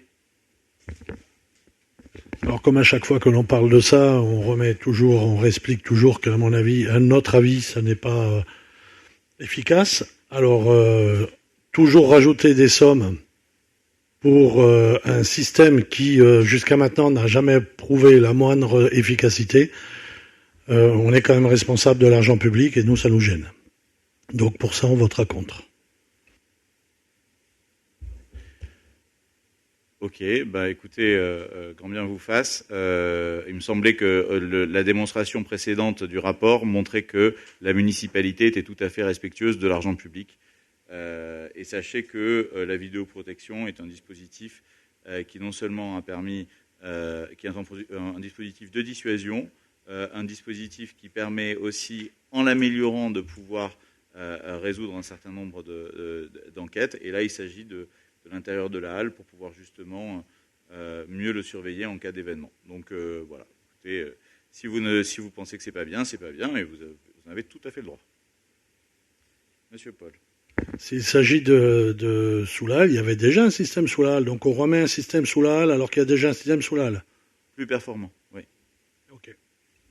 Plus performant. Oui, donc on revient bien au fait que le fonctionnement n'était pas idéal. Oui, le temps passe, la technologie évolue et les besoins aussi. Mais ça me semble étonnant que vous ne compreniez pas. Y a-t-il des questions? Des oppositions? Des abstentions? Je vous remercie. Projet de délibération suivant, 4.6. Alors là, c'est un projet qui consiste et qui sera présenté ultérieurement, il y a plusieurs versions possibles, à étendre fortement le complexe de ce qui est aujourd'hui qu'un gymnase, mais de l'ARI, avec notamment la création d'une salle des fêtes. Et la demande de subvention, là on a donc un autofinancement pareil à 20%. Y a-t-il des questions sur ce point? Monsieur Paul. Alors là aussi, on a la sensation de répéter. Il nous semble quand même complètement décalé d'aller investir des millions d'euros dans une salle des fêtes, alors que la convention avec l'Octave aurait permis de pouvoir utiliser l'Octave comme une salle des fêtes chaque fois qu'on la commune de Vic l'aurait souhaité. C'est du moins ce qui a été dit en conseil communautaire, et je pense que les autres élus peuvent être aussi écoutés. Par contre, sur la tranche du trinquet, là vous faites voter un volume de 2 millions et quelques. Bon, dedans il y a le trinquet, mais on ne sait pas combien il coûte. Enfin moi, pour ma part, c'est pas marqué, c'est pas différencié. Donc sur la salle des fêtes, pour nous, c'est non. Enfin, on est contre. Par contre, pour le trinquet, ça mérite quand même d'y réfléchir, puisque là, pour le coup, il y a un vrai programme d'amélioration sportif sur le territoire. Là, on rajoute une salle de sport qui peut permettre d'autres. Donc là-dessus, on va voter contre parce que c'est présenté en une seule en bloc, quoi. Mais si ça avait été scindé, on aurait voté pour la réflexion sur le trinquet et contre la salle des fêtes.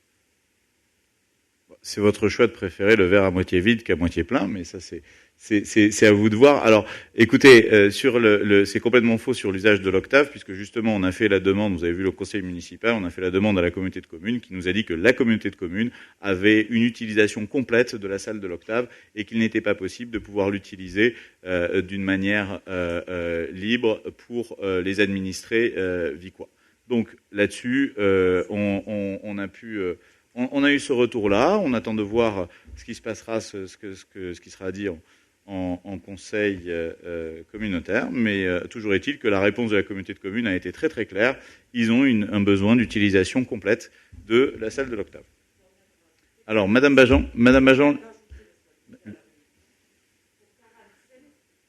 Oui, voilà, avec le micro. Il devait faire 45 soirées. Donc, sur 52 semaines, ça ne nous laissait pas grand-chose. C'est ce qu'on lui a dit la première fois. Voilà. Donc, vous voyez que là-dessus, ce n'est pas le cas. Monsieur Michelon. Oui, non, je pense que vous êtes vraiment mal informé sur les éléments, parce que j'ai été très régulièrement sur les travaux. On a débattu assez longuement aussi avec M. Roucault. la proposition était très claire, effectivement que l'octave était mise à disposition de Vic sous forme d'une convention, et ils étaient en attente effectivement des besoins d'utilisation. Donc, et il y avait véritablement dans les échanges une volonté de faire en sorte qu'il y ait une utilisation partagée de l'octave, et qui m'apparaît effectivement, et aussi avec la proposition supplémentaire de dire, au fond, les salles des fêtes, c'est pas ce qui manque sur le territoire, voire même des salles des fêtes qui sont sous-utilisées, voire même des salles qui vont se libérer pour différentes raisons, parce qu'effectivement, il y a des baisses de population, etc. Donc, il y avait de quoi, effectivement, de répondre aux besoins des associations ou aux besoins festifs pour diverses activités. Alors, Monsieur Michelon, je vais donner la parole à Patrick Roucault, qui va vous répondre. Étant donné que vous y étiez, ce qui nous a aussi été dit, c'est qu'il va y avoir les bistrots de l'Octave un week-end sur 2. Donc la salle est bloquée un week-end sur 2 par rapport au bistrot de l'Octave. Pour les particuliers, on a fait une demande aussi pour que les particuliers puissent bénéficier de la salle, ça a été non. C'est là où il nous a été répondu qu'il y avait des salles dans les villages alentours, donc moi je veux bien l'entendre. Mais une personne de Vic qui souhaite se marier, baptiser, fêter le baptême de ses enfants sur la salle de l'Octave ne pourra pas y avoir accès. Devra aller dans une salle, dans un village alentour, en payant, on va dire, plein pot. Parce qu'il y a des tarifs, ce qui est tout à fait logique pour les habitants du village, et des tarifs pour les habitants, on va dire, qui habitent dans les alentours. Donc, pour régler le problème des particuliers, on n'a pas trouvé de solution. Et si la salle est utilisée un week-end sur 2, avec le tissu associatif que nous avons à Vic, comment on arrive à trouver des créneaux pour organiser des lotos, des manifestations? Comment on fait? Donc, merci Monsieur Roucault. Pour compléter ceci, que les choses soient claires. 1, la salle des fêtes, c'est un engagement de campagne. Donc jusqu'à présent, tous les engagements de campagne pris, quand ils ont été possibles en termes de compétences, parce qu'il y en a qui n'ont pas été possibles parce que les compétences sont parties, c'est déjà ce qu'on va me dire, on s'était forcé de les respecter. Ça, pour le coup, c'était possible à condition que la commune reprenne l'Octave et que, ce faisant, elle mette à disposition à la communauté des communes 3, 4, 5 fois par an, pas plus, pour ses activités de concerts, de grandes choses, etc. Mais pour le reste, c'était une salle des fêtes pour les Vicois, pour les administrations vicoises et pour toute organisation faite par la municipalité. Autrement, il n'en était pas question. Et deuxièmement, la convention en question, au départ, parce que je pensais qu'elle était possible, c'est moi qui l'ai demandé. Donc alors, vous me dites, je ne suis pas au courant qu'il y ait une convention, c'est moi qui l'ai mise en place. Donc simplement, il est très différent de pouvoir travailler de manière constructive quand on fait partie d'un même exécutif ou quand on ne peut pas. Et on voit bien que l'impasse dans laquelle on est là-dessus dans la communauté des communes, c'est que ces choses-là, elles se décident non pas en conseil communautaire où il y a 100 personnes, où tout de suite c'est des joutes politiques parce qu'un tel a décidé de briller en prenant la parole ou autre. Non, ça se décide en bureau quand on dit comment on fait. Et c'est comme ça qu'on avait essayé de faire. Et aujourd'hui, compte tenu des besoins qu'on avait identifiés pendant la campagne, on n'a pas d'autre choix aujourd'hui, à cause du refus de la communauté des communes de rétrocéder l'Octave, enfin en tout cas on attend que ce refus soit officiel, mais ça semble quand même bien parti, nous sommes obligés de lancer cette construction de salle des fêtes. On a été clair, on l'a dit dès le début, et c'est ce qu'on fera. D'autres questions? Des oppositions? Des abstentions? Je vous remercie. Point suivant, donc on a voté, je crois, tous les points voilà, de demande de subvention. Le point suivant, projet de délibération, qui n'est donc pas un projet dont je suis le rapporteur. Je vais donner la parole à Monsieur Abadi pour la création de l'activité communale d'exploitation forestière. Oui, donc il s'agit pour la commune de créer l'activité communale d'exploitation forestière avec le régime de TVA du remboursement forfaitaire agricole. La création de cette activité à compter du 1er janvier permettra à la commune de bénéficier du remboursement forfaitaire de la TVA sur les ventes de bois réalisées en 2020. Donc, il est demandé à l'Assemblée de se prononcer sur ce point. Monsieur Paul. Est-ce que vous pouvez être un peu plus explicite? Oui, mais après, je vais être plus explicite après. Ça, c'est seulement pour la création qu'on de comprenne, l'activité. quoi, parce que après, je vais expliquer comment ça fonctionne. Quoi. Donc, ça, il s'agit des coupes de bois qui sont C'est les bois qu'on l'ONF vend. et tout ça, là. Vu qu'on vend du bois à des assujettis à la TVA et que nous, on n'est pas assujettis, on a le droit de récupérer un pourcentage forfaitaire de la TVA que je vais expliquer par la suite. Ça, c'est seulement pour mettre en place, pour créer la... Voilà. Donc voilà. Donc, je vous propose de mettre ce point au vote et on mettra le suivant après. Y a-t-il des oppositions? On aurait pu mettre les deux points ensemble, peut-être. Ouais. Pour une question de délibération, au cas où il n'y ait pas les mêmes votes. C'est d'accord. Donc, y a-t-il des oppositions, des abstentions? Je vous remercie. Et point numéro 6, Monsieur Abadi, pour une explication. Donc voilà, pour l'explication. Alors, les propriétaires forestiers qui supportent la TVA sur leurs achats et qui ne la facturent pas lors de leur vente peuvent bénéficier du remboursement forfaitaire de la TVA. Le montant du remboursement est liquidé sur le montant net des ventes de bois faites à des assujettis au cours de l'année précédente. Le taux forfaitaire de remboursement est de 4,43%. En ce qui concerne la commune, le montant des encaissements de vente de bois en 2020 s'élève à 85 981,35 € et donc le remboursement attendu sera de 3 808,97 €. Donc il est proposé à l'Assemblée d'autoriser Monsieur le maire à engager les démarches nécessaires pour bénéficier de ce remboursement. Merci beaucoup. Est-ce qu'il y a des questions après cette explication? Y a-t-il des oppositions, des abstentions? Je vous remercie. Dernier point de l'ordre du jour, avant les questions. Donc c'est le projet de délibération numéro 7 sur la mise à disposition des bâtiments communaux, installation panneaux photovoltaïques et exploitation des centrales photovoltaïques. En fait, ce que dit cette délibération, c'est sur un certain nombre de points de biens communaux et d'emplacements, d'autoriser la publicité du fait que nous recherchons à pouvoir installer des panneaux photovoltaïques de manière à ce qu'il puisse y avoir une concurrence entre différentes entreprises. Voilà. Oui. Ainsi que j'ai pu vous le dire plus avant, le projet nous semble effectivement très intéressant au niveau citoyenneté et écologie. Ma question par rapport justement à ce panel de panneaux photovoltaïques et la production qui risque d'être fort intéressante, est-ce qu'il est prévu une création d'une SCIC ou d'une SEM afin d'exploiter précisément ce parc de photovoltaïque? Il y a plusieurs hypothèses possibles, avec pour chaque fois la possibilité d'avoir soit une rente, soit un montant en euros tout de suite, soit une soulte. Il y a différents projets et c'est justement, on verra ça en fonction des réponses des différentes entreprises qui nous feront des propositions. On n'a pas encore choisi de modèle parce qu'on n'a pas les éléments tangibles financiers. Oui, allez-y. Est-ce que vous avez éventuellement pensé à un projet participatif et citoyen en incluant la population à cette démarche? Alors, qu'est-ce que vous voulez dire par là? Parce que tout à l'heure, vous avez dit que c'était écologique et citoyen, alors que ce soit environnemental, écologique, évidemment. Justement.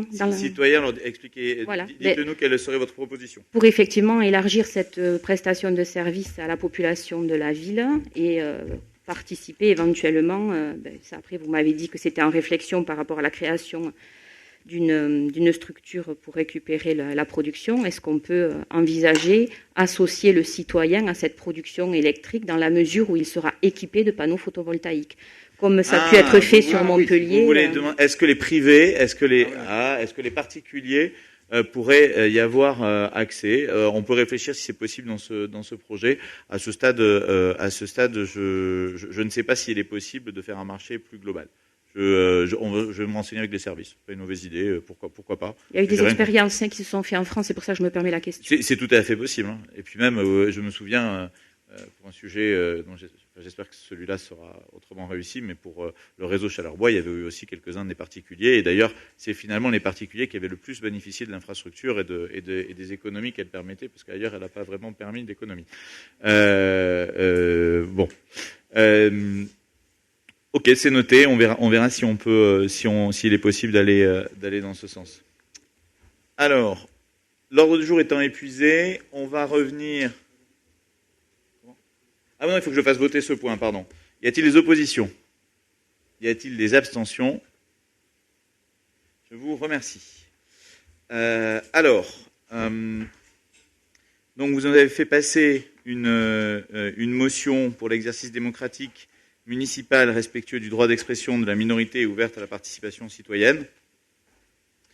Nous avons pris connaissance. Vous souhaitez qu'on la soumette au vote?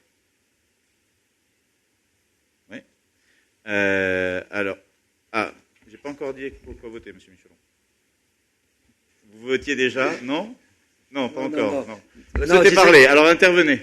J'essaye pas d'emballer les choses. Non, d'accord. Alors dites-moi tout. Non, je pense en tout cas, merci beaucoup d'avoir autorisé cette expression d'une motion, mais par contre, il faut nous permettre de l'exprimer jusqu'au bout. C'est-à-dire, effectivement, c'est une motion qu'on souhaite mettre en lecture et après en délibération. Ce que je veux dire, lecture, c'est une lecture au Conseil. Allez-y. Merci beaucoup. Donc, je vais lire dans le texte, ce n'est pas mon habitude, mais effectivement pour rester au plus près de la motion. Pour un exercice démocratique municipal respectueux du droit d'expression de la minorité et ouverte à la participation citoyenne. Un état des lieux. La démocratie demeure plus que jamais un bien collectif des plus précieux. Le conseil municipal est un marqueur fort de la démocratie de proximité. Toutefois, le mécontentement ou la perte de confiance dans les élus sont réels et touchent dorénavant les scrutins locaux. Faut-il rappeler que le maire de Vic a été élu avec 28% des électeurs inscrits, avec moins de 50% de participation. Le manquement aux principes démocratiques est un des facteurs reconnus de la démobilisation citoyenne. La municipalité de Vic et son conseil municipal n'échappent pas à ce constat. Les élus de l'opposition ont très régulièrement alerté sur les anomalies qui ont eu pour effet de détourner le conseil municipal de sa fonction délibérative et de contrôle. L'exercice du pouvoir sans contre-pouvoir est dangereux, et ce d'autant plus dans une période de restriction exceptionnelle des libertés fondamentales. En réalité, ce qui se passe au conseil municipal de Vic n'est que la caricature affichée des pratiques politiques, voire politiciennes actuelles, dans certaines petites villes. Le débat est transformé en théâtre où l'opposition n'a le choix qu'entre le mutisme et le harcèlement. Les élus de la majorité, conduits par un élu tout-puissant, montrent une indifférence coupable et l'opposition est accusée de faire l'obstruction. L'ordre du jour est en effet presque toujours le monopole du duo maire-DGS. Les questions de l'opposition sont filtrées et parfois dénigrées. Les informations nécessaires au débat dissimulées ou parcimonieusement distillées. De plus, pendant les 6 années du mandat, la plupart des maires font leur promotion sous couvert de celle de la mairie, relayée en cela par le bulletin municipal, voire la presse quotidienne locale. Cette campagne continue est bien entendu financée par le budget de la mairie, c'est-à-dire par les contribuables. La motion propose d'établir des recommandations de bonne pratique pour faire progresser l'exercice de la démocratie municipale. Un déséquilibre excessif entre les moyens et les pouvoirs de la majorité d'une part et de l'opposition d'autre part crée les problèmes que nous connaissons. Absence de lisibilité des projets, irrégularité des procédures de prise de décision, l'émergence d'affaires, le gâchis de l'argent public, la confusion de rôles. Les propositions pour améliorer le débat en conseil municipal. Il est important de faire évoluer les conditions de la gouvernance pour rendre pleinement au conseil municipal son pouvoir de décision, de proposition et de contrôle dans la gestion de la ville. La motion énonce 4 axes d'amélioration. Le renforcement des droits de l'opposition, l'ouverture de la participation des citoyens au débat municipal, l'exemplarité du maire pour garantir le dialogue démocratique et la mise en place d'une commission transparence des prises de décision et de régulation du fonctionnement du conseil municipal. Pour favoriser ce changement de culture municipale, nous demandons la création d'une commission municipale transparence et démocratie locale. La commission permettra d'établir les recommandations de bonnes pratiques démocratiques et participatives. Cette commission est paritaire et elle assurera une mission de surveillance et fixera la démarche pour progresser vers un fonctionnement du Conseil apaisé et efficient. Les recommandations faites par la commission contribueront à ouvrir des pistes de réflexion pour améliorer les conditions de gestion des affaires de la commune. Nous demandons à ce que cette motion soit mise en discussion et soumise au vote, en considérant que la majorité a le dernier mot, puisqu'elle représente la majorité. Merci beaucoup pour cette lecture. Donc vous voyez qu'on vous a laissé tout loisir d'avoir une lecture précise, en prenant le temps de chaque mot. Voilà. Je comprends, voilà, vous faites une motion, depuis le début du mandat, vous essayez de nous dire que vous ne vous sentez pas suffisamment écouté, tout en ayant, après un mois ou 2 mois, où on a essayé de s'entendre, dit qu'il y avait une rupture, donc c'est compliqué, hein. Une fois qu'il y a rupture et écoute, c'est compliqué, c'est des choses un peu paradoxales. Je veux quand même vous dire que c'est le maire n'est pas élu par les électeurs. Le maire est élu par le conseil municipal. Les conseillers municipaux sont élus par les électeurs. C'est deux choses tout à fait différentes. Et je dois vous dire que si on doit comparer le nombre de voix par rapport au nombre d'inscrits, il n'empêche que la liste que j'avais l'honneur de conduire a quand même rassemblé plus de voix que la vôtre. Donc, et de manière significative. Donc, si vous voulez, très bien. Moi, je constate que dans cette séance du conseil municipal, vous êtes revenu, vous avez à chaque fois posé plusieurs questions. À chaque fois, on vous a écouté et on continuera à le faire. Quand vous faites des propositions, je vais prendre la dernière de Madame Larmitou sur la possibilité peut-être d'intégrer les particuliers. Vous voyez, là, c'est une proposition concrète. Pourquoi pas la mettre en place? Je ne sais pas si c'est possible, mais en tout cas, on l'écoute volontiers. Maintenant, après, les affaires, il faut arrêter, quoi. Il faut arrêter. Justement, c'est pas un théâtre. Vous ne vous grandissez pas en disant ça. Vous ne grandissez pas en essayant de toujours trouver quelque chose qui n'irait pas, qui serait dissimulé. Au contraire, vous alimentez cette idée qu'il y aurait des choses cachées. Non, il n'y a pas de choses cachées. En revanche, il y a de l'organisation, de la gestion d'une municipalité. Ça se fait pas en claquant des doigts. Ça veut dire du travail en équipe. Ça veut dire la discussion. Ça veut dire des désaccords qu'il faut trancher. Ça veut dire une union quand même à maintenir. Donc là-dessus, il faut le comprendre. Et le conseil municipal, c'est une instance effectivement de délibération. On délibère quoi qu'il en soit, puisqu'on vote et les délibérations sont prises et elles sont ensuite exécutées. L'opposition a la parole sur le fait que le maire utilise les fonds publics pour faire sa propre promotion. Écoutez, dans le Vicois, franchement, si vous regardez les bulletins d'autres villes par rapport au Vicois, est-ce que vraiment le maire est mis particulièrement en avant dans le Vicois par rapport aux autres bulletins? Je ne suis pas tout à fait sûr. On essaie au contraire de parler d'autres choses pour intéresser les gens, parce que je ne suis pas sûr que les gens soient très intéressés de m'avoir sur chaque page. Donc, si vous voulez, au contraire, on essaie de se projeter dans autre chose, tout simplement aussi parce qu'on sait que 6 ans, c'est une durée longue, et c'est une durée dans laquelle il ne faut pas s'épuiser, justement rester sur des petites choses. Il faut essayer de bâtir des choses importantes et significatives pour la ville, pour que quand on se retournera sur les mandats exercés, on puisse les regarder avec fierté et avoir le sentiment d'avoir accompli quelque chose. Donc, écoutez, je reviens pas sur les affaires qui sont aujourd'hui qui relèvent du tribunal, et j'espère qu'il n'y en aura pas d'autres, parce que ça aussi, je trouve que c'est dommage de confondre les gens. Et quant à votre idée de commission, pour le coup, je suis vraiment pas un adepte du surveiller et punir. Pour le coup, la commission qui serait indépendante, qui serait au-dessus, qui s'autodéclarerait au-dessus et qui donnerait les bons et les mauvais points, je sais que c'est une culture qui est plus familière avec les mouvements politiques qui vous sont proches. Moi, pour ma part, c'est quelque chose avec lequel j'ai beaucoup de mal. Donc, effectivement, je vais proposer à mon groupe de s'opposer à cette motion. Y a-t-il d'autres questions? Alors, qui vote contre cette motion? Qui s'abstient? Qui vote pour? Merci beaucoup. En tout cas, le débat aura pu avoir lieu. Vous avez aussi posé 2 questions. Vous voyez, qui sont 2 questions. La première, il faut que je la retrouve.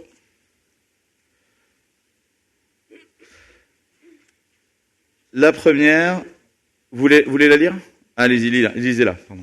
La sortie du pôle d'équilibre territorial et rural pour l'instruction des permis de construire n'a jamais été votée au conseil municipal. Pouvez-vous nous donner avec précision le coût pour la commune engendré par cette opération? Alors, le recrutement, le coût annuel de la personne... Alors, je vais replacer les choses en perspective. Il n'a pas été voté en conseil municipal parce qu'il n'y avait pas à le voter en conseil municipal. Il y a des choses qui sont à voter en conseil municipal et des choses qui ne le sont pas. Ça, c'est pour cette raison. Maintenant, qu'est-ce qui a motivé... En revanche, il me semble bien l'avoir évoqué lors d'une séance. Et il y a 2 choses qui motivent ce recrutement. Il y a d'une part la volonté de renforcer notre pôle urbanisme et notamment de renforcer la capacité de pouvoir accompagner les gens dans le fait de compléter les dossiers, qui était déjà quelque chose qui se faisait en mairie.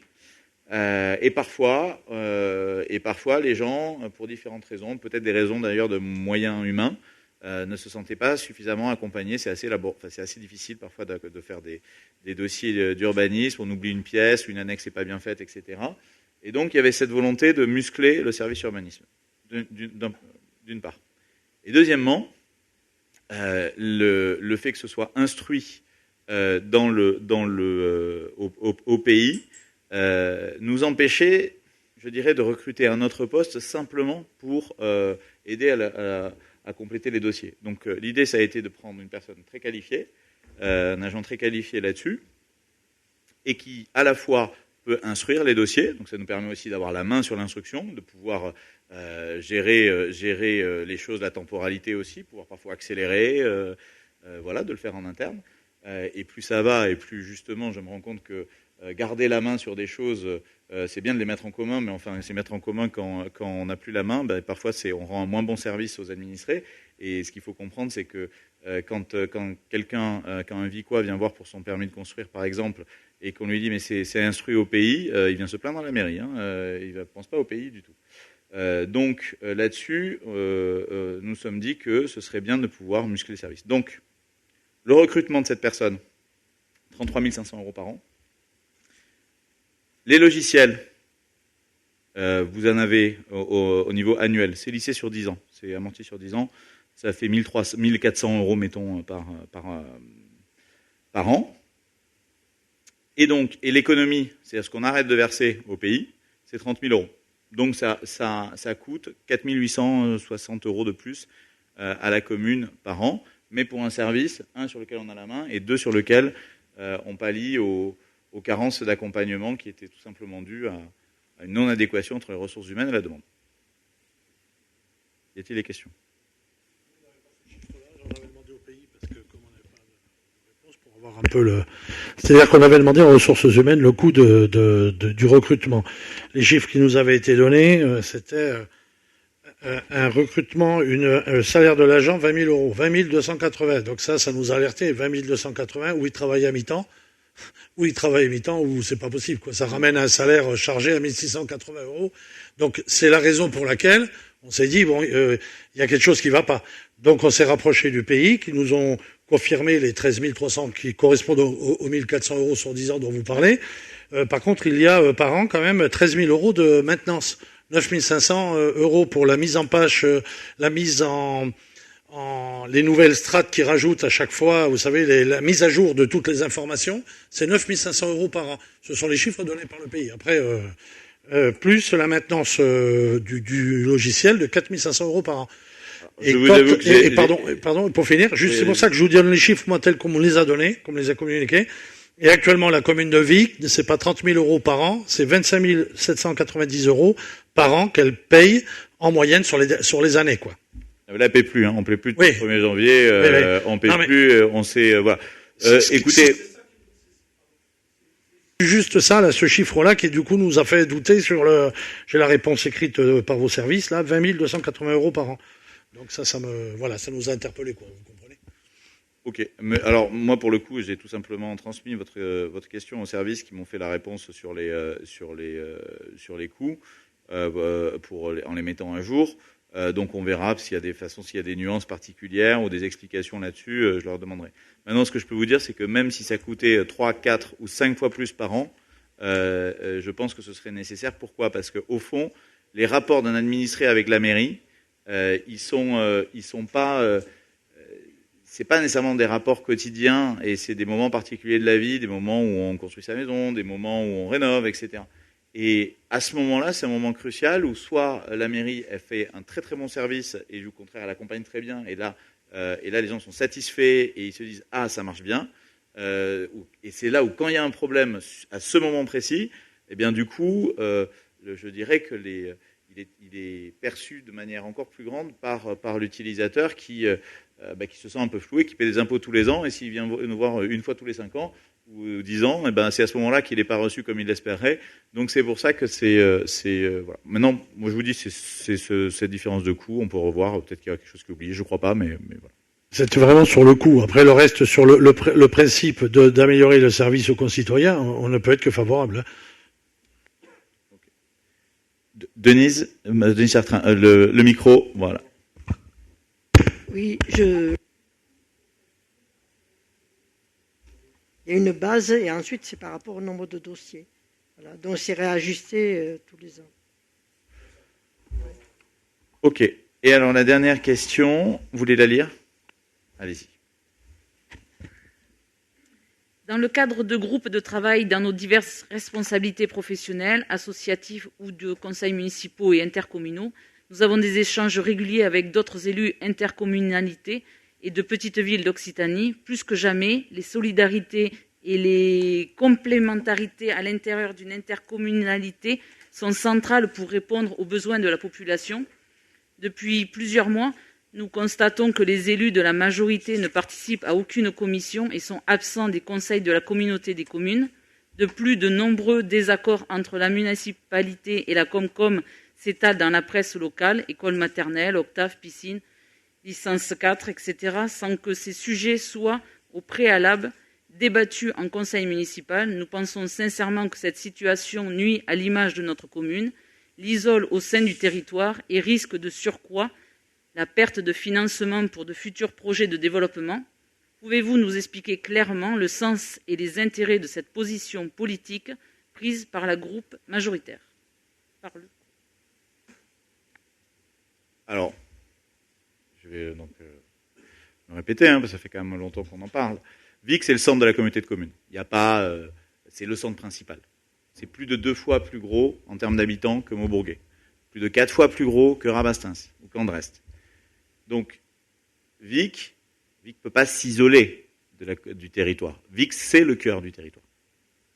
Et dans ce sens-là, comme c'est le cas dans tous les autres exécutifs de communautés de communes, il y a une bonne intelligence de regrouper les exécutifs des communes les plus stratégiques pour qu'ils travaillent ensemble au développement du territoire sous l'autorité d'un président qui a été élu par les membres du conseil communautaire. Donc ce président, il gagne soit parce qu'il fait des alliances entre différentes communes, soit parce qu'il a une couleur politique, soit parce qu'il a réussi à mieux convaincre ou à être plus charmant.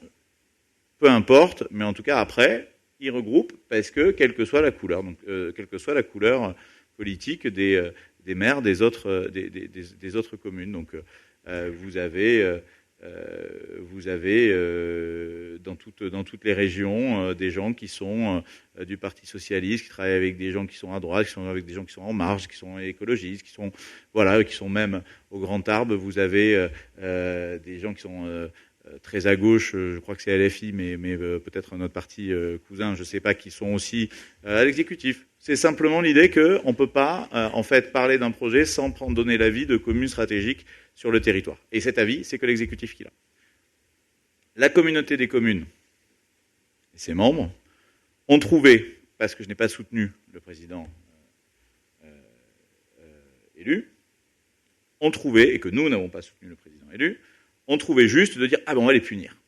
On va les punir et ils ne seront pas là. Et puis après tout, il faut qu'ils fassent leurs preuves parce que nous, on va voir ce qu'on va voir. » Non, on ne fait pas notre preuve. On est parmi les seuls à avoir été élus face à des listes d'opposition. On a eu le meilleur score de ceux qui ont été élus au deuxième tour face à des listes d'opposition, avec le plus grand nombre de voix, avec des réalisations. Les preuves, ce sont les électeurs qui nous les ont données. La légitimité, elle ne vient que d'eux. Là-dessus, on a dit, écoutez, nous, très bien, on reste ouvert, donc vous pouvez continuer, vous pouvez nous proposer ça un peu plus tard, on attend. On a parlé de certains sujets qu'on a fait voter en conseil municipal, donc c'est pas vrai que ça n'a pas été débattu en conseil municipal, je pense à l'octave et à la piscine, ça a été clairement dit, ça a été voté en conseil municipal, donc tout ça c'est clair. La licence 4, non, c'est une demande directement du maire, j'autorise ou j'autorise pas, c'est pas, et j'ai très simplement répondu qu'à un moment où les cafetiers sont fermés depuis des mois et des mois, le moment où ils vont réouvrir, c'est pas la peine qu'ils aient une concurrence le samedi soir festif avec le bureau. Voilà. Et puis en réalité, ces trucs-là, on sait très bien que c'est pour les élus qui les tiennent et qui se font plaisir et qui font des soirées entre eux. Donc là-dessus, franchement, c'était pas du tout la priorité. Donc j'ai dit non. Après, si le préfet l'autorise, le préfet l'autorise. C'est pas grave. Toujours est-il que sur ces sujets, nous on est en train de dire, ça n'est pas possible. La communauté de communes sans Vic, elle est vidée de son sens, elle est vidée de son cœur. Donc nous, on reste toujours ouvert. On reste ouvert à toute discussion, mais à toute discussion à partir du moment où on nous met un siège autour de la table. Et un siège autour de la table, ça veut dire une personne choisie par l'exécutif de la municipalité qui siège représentant l'exécutif de la municipalité. Voilà. Au-delà de ça, tout le reste, ça n'est que très secondaire. C'est la condition sine qua non pour que justement la communauté de communes et le territoire ne perdent pas son cœur. Voilà. Donc on est en attente, et on attend un retour, mais s'ils mettent 1 an ou 2 ans ou 3 ans, très bien. Entre-temps, nous, on développe les activités de la commune, et on n'empêche en rien les activités de la communauté de communes. S'agissant de l'école maternelle, je n'ai pas les moyens légaux d'empêcher quoi que ce soit. C'est pas de ma faute. Simplement, effectivement, la réalité, c'est que j'ai une vision du développement de la commune. Cette vision, on la partage avec le groupe majoritaire. Et cette vision, elle est que, probablement, dans un avenir,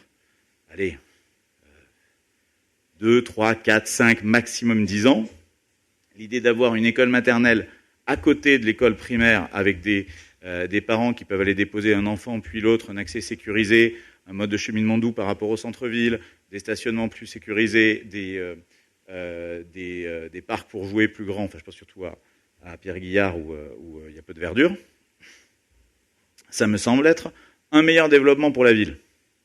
Le président de la communauté de communes le sait. Simplement, soit il veut qu'on en parle ensemble, et auquel cas, il faut en parler ensemble, mais il faut m'intégrer dans les discussions. C'est-à-dire, je n'en parle pas une fois que le bureau a déjà tranché avec une autre réunion. Parce que ça, je l'ai vécu, je l'ai vu faire à d'autres personnes, si vous voulez. Donc, je sais très bien comment ça marche. Moi, j'étais au sein on était 2, d'ailleurs, avec Patrick Roucault, au sein du bureau de la communauté des communes. Donc je sais comment les choses se passent, je sais comment elles se décident, je sais comment elles se discutent, je sais même les mots que chacun emploie, je sais les blagues que chacun d'eux font. Donc si vous voulez, qu'on ne me dise pas qu'aujourd'hui, ah mais si, on va pouvoir faire autrement. Ça, c'est un argument au mieux politique et naïf, et au pire, je m'abstiendrai. Donc si vous voulez, là-dedans, pour moi, il est impensable que la communauté de communes puisse avancer sans Vic. La main, elle reste toujours tendue. Maintenant, il faut savoir la saisir. Voilà. Monsieur Michelon.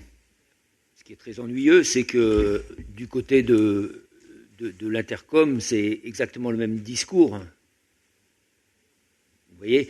Et il est quand même très regrettable, au fond, de ce climat d'hostilité de territoire, parce qu'aujourd'hui, on en est là quand même. Attendez, qui fait une place à qui au sein de l'exécutif de la communauté de communes ? C'est pas moi qui dois faire une place au président de la communauté de communes au sein de l'exécutif de Vic. Il va pas siéger à Vic. Moi, donc, mais vous comprenez, c'est dans ce sens-là. Tout ça, alors, c'est confondant si vous mettez les choses sur le même niveau. En plus, vous étiez là dans les discussions préalables. Vous voyez bien ce que c'est. Donc là-dessus, non. C'est au président de rassembler. C'est comme, par exemple, moi, il m'est arrivé de ne pas toujours réussir à rassembler, y compris mon groupe, c'était de ma responsabilité. Vous voyez ? Là, il y a un président, il doit rassembler son territoire. C'est de sa responsabilité s'il n'est pas capable de le faire. Monsieur le maire, vous m'avez coupé la parole. Eh bien, écoutez, sur ce... Non, mais attendez. Mais c'est cette conversation... Juste laissez-moi finir. Vous avez beaucoup parlé, monsieur Michelon. Je sais que vous aimez ça. Pardon ? Vous avez beaucoup parlé, c'est bien. Allez-y. Mais c'est parce que je m'intéresse. Allez-y. Je suis pas vraiment un grand parleur, mais il y a des choses qui m'intéressent. Bon, juste, il y a une vraie hostilité de territoire aujourd'hui. On le sent, Vic par rapport au territoire, le territoire par rapport à Vic. On a l'impression maintenant qu'effectivement que Vic est une enclave. On le sent aussi. Non mais monsieur Michelon, arrêtez de dire qu'il y a une hostilité de Vic envers le territoire. Ce que je vous dis, c'est que Vic veut faire partie du territoire. Je peux pas être plus clair. Non mais et sans hostilité, parce que moi je ne confonds pas les intérêts du territoire avec les gens qui temporairement les dirigent. Si vous voulez, ça n'a rien à voir. Donc moi, si vous voulez, je suis prêt à travailler avec absolument n'importe qui. Non, mais justement, parce que vous dites des choses, si vous voulez, c'est dénué de sens. C'est dénué de sens. Là-dessus, c'est pas possible. Vous pouvez pas dire que Vic est contre le territoire. Non, Vic est pour le territoire complètement et justement.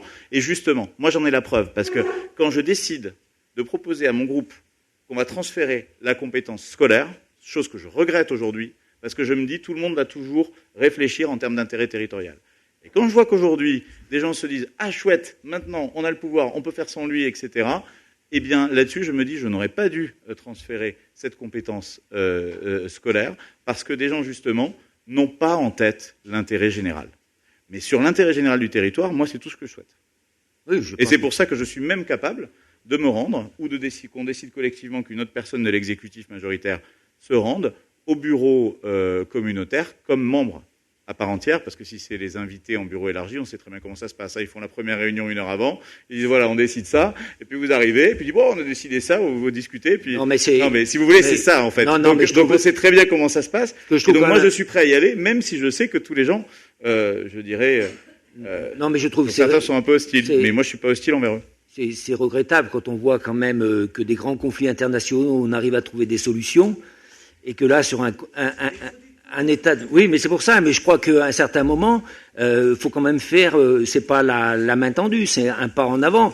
Vous savez très bien que en partie, un problème, le problème essentiel, c'est vous. Mettez quelqu'un du conseil, un vos adjoints. Mais en vertu de quoi, c'est qui se permet de dire, parce que vous savez que si je suis à cette place-là, c'est parce que j'ai été élu. Pardon. Donc, et qui se permet de dire que le problème, c'est la personne qui a été élue. Enfin, quand même. Non, mais de quel droit, quelle est la légitimité de gens qui vont dire que le problème c'est moi? Je viens de vous dire qu'on pouvait avoir d'autres personnes qui pouvaient représenter. Je viens de le dire dans ce conseil. Si vous écoutiez, vous aimez vous écouter parler, mais vous n'aimez pas trop écouter les autres. Il faudrait le rajouter dans votre prochaine motion. Non, c'est pas du tout. On n'est plus au café du commerce, donc on a fait le tour de ces questions. Le conseil municipal est clos et je vous souhaite une bonne soirée. Bon couvre-feu. Bonne soirée.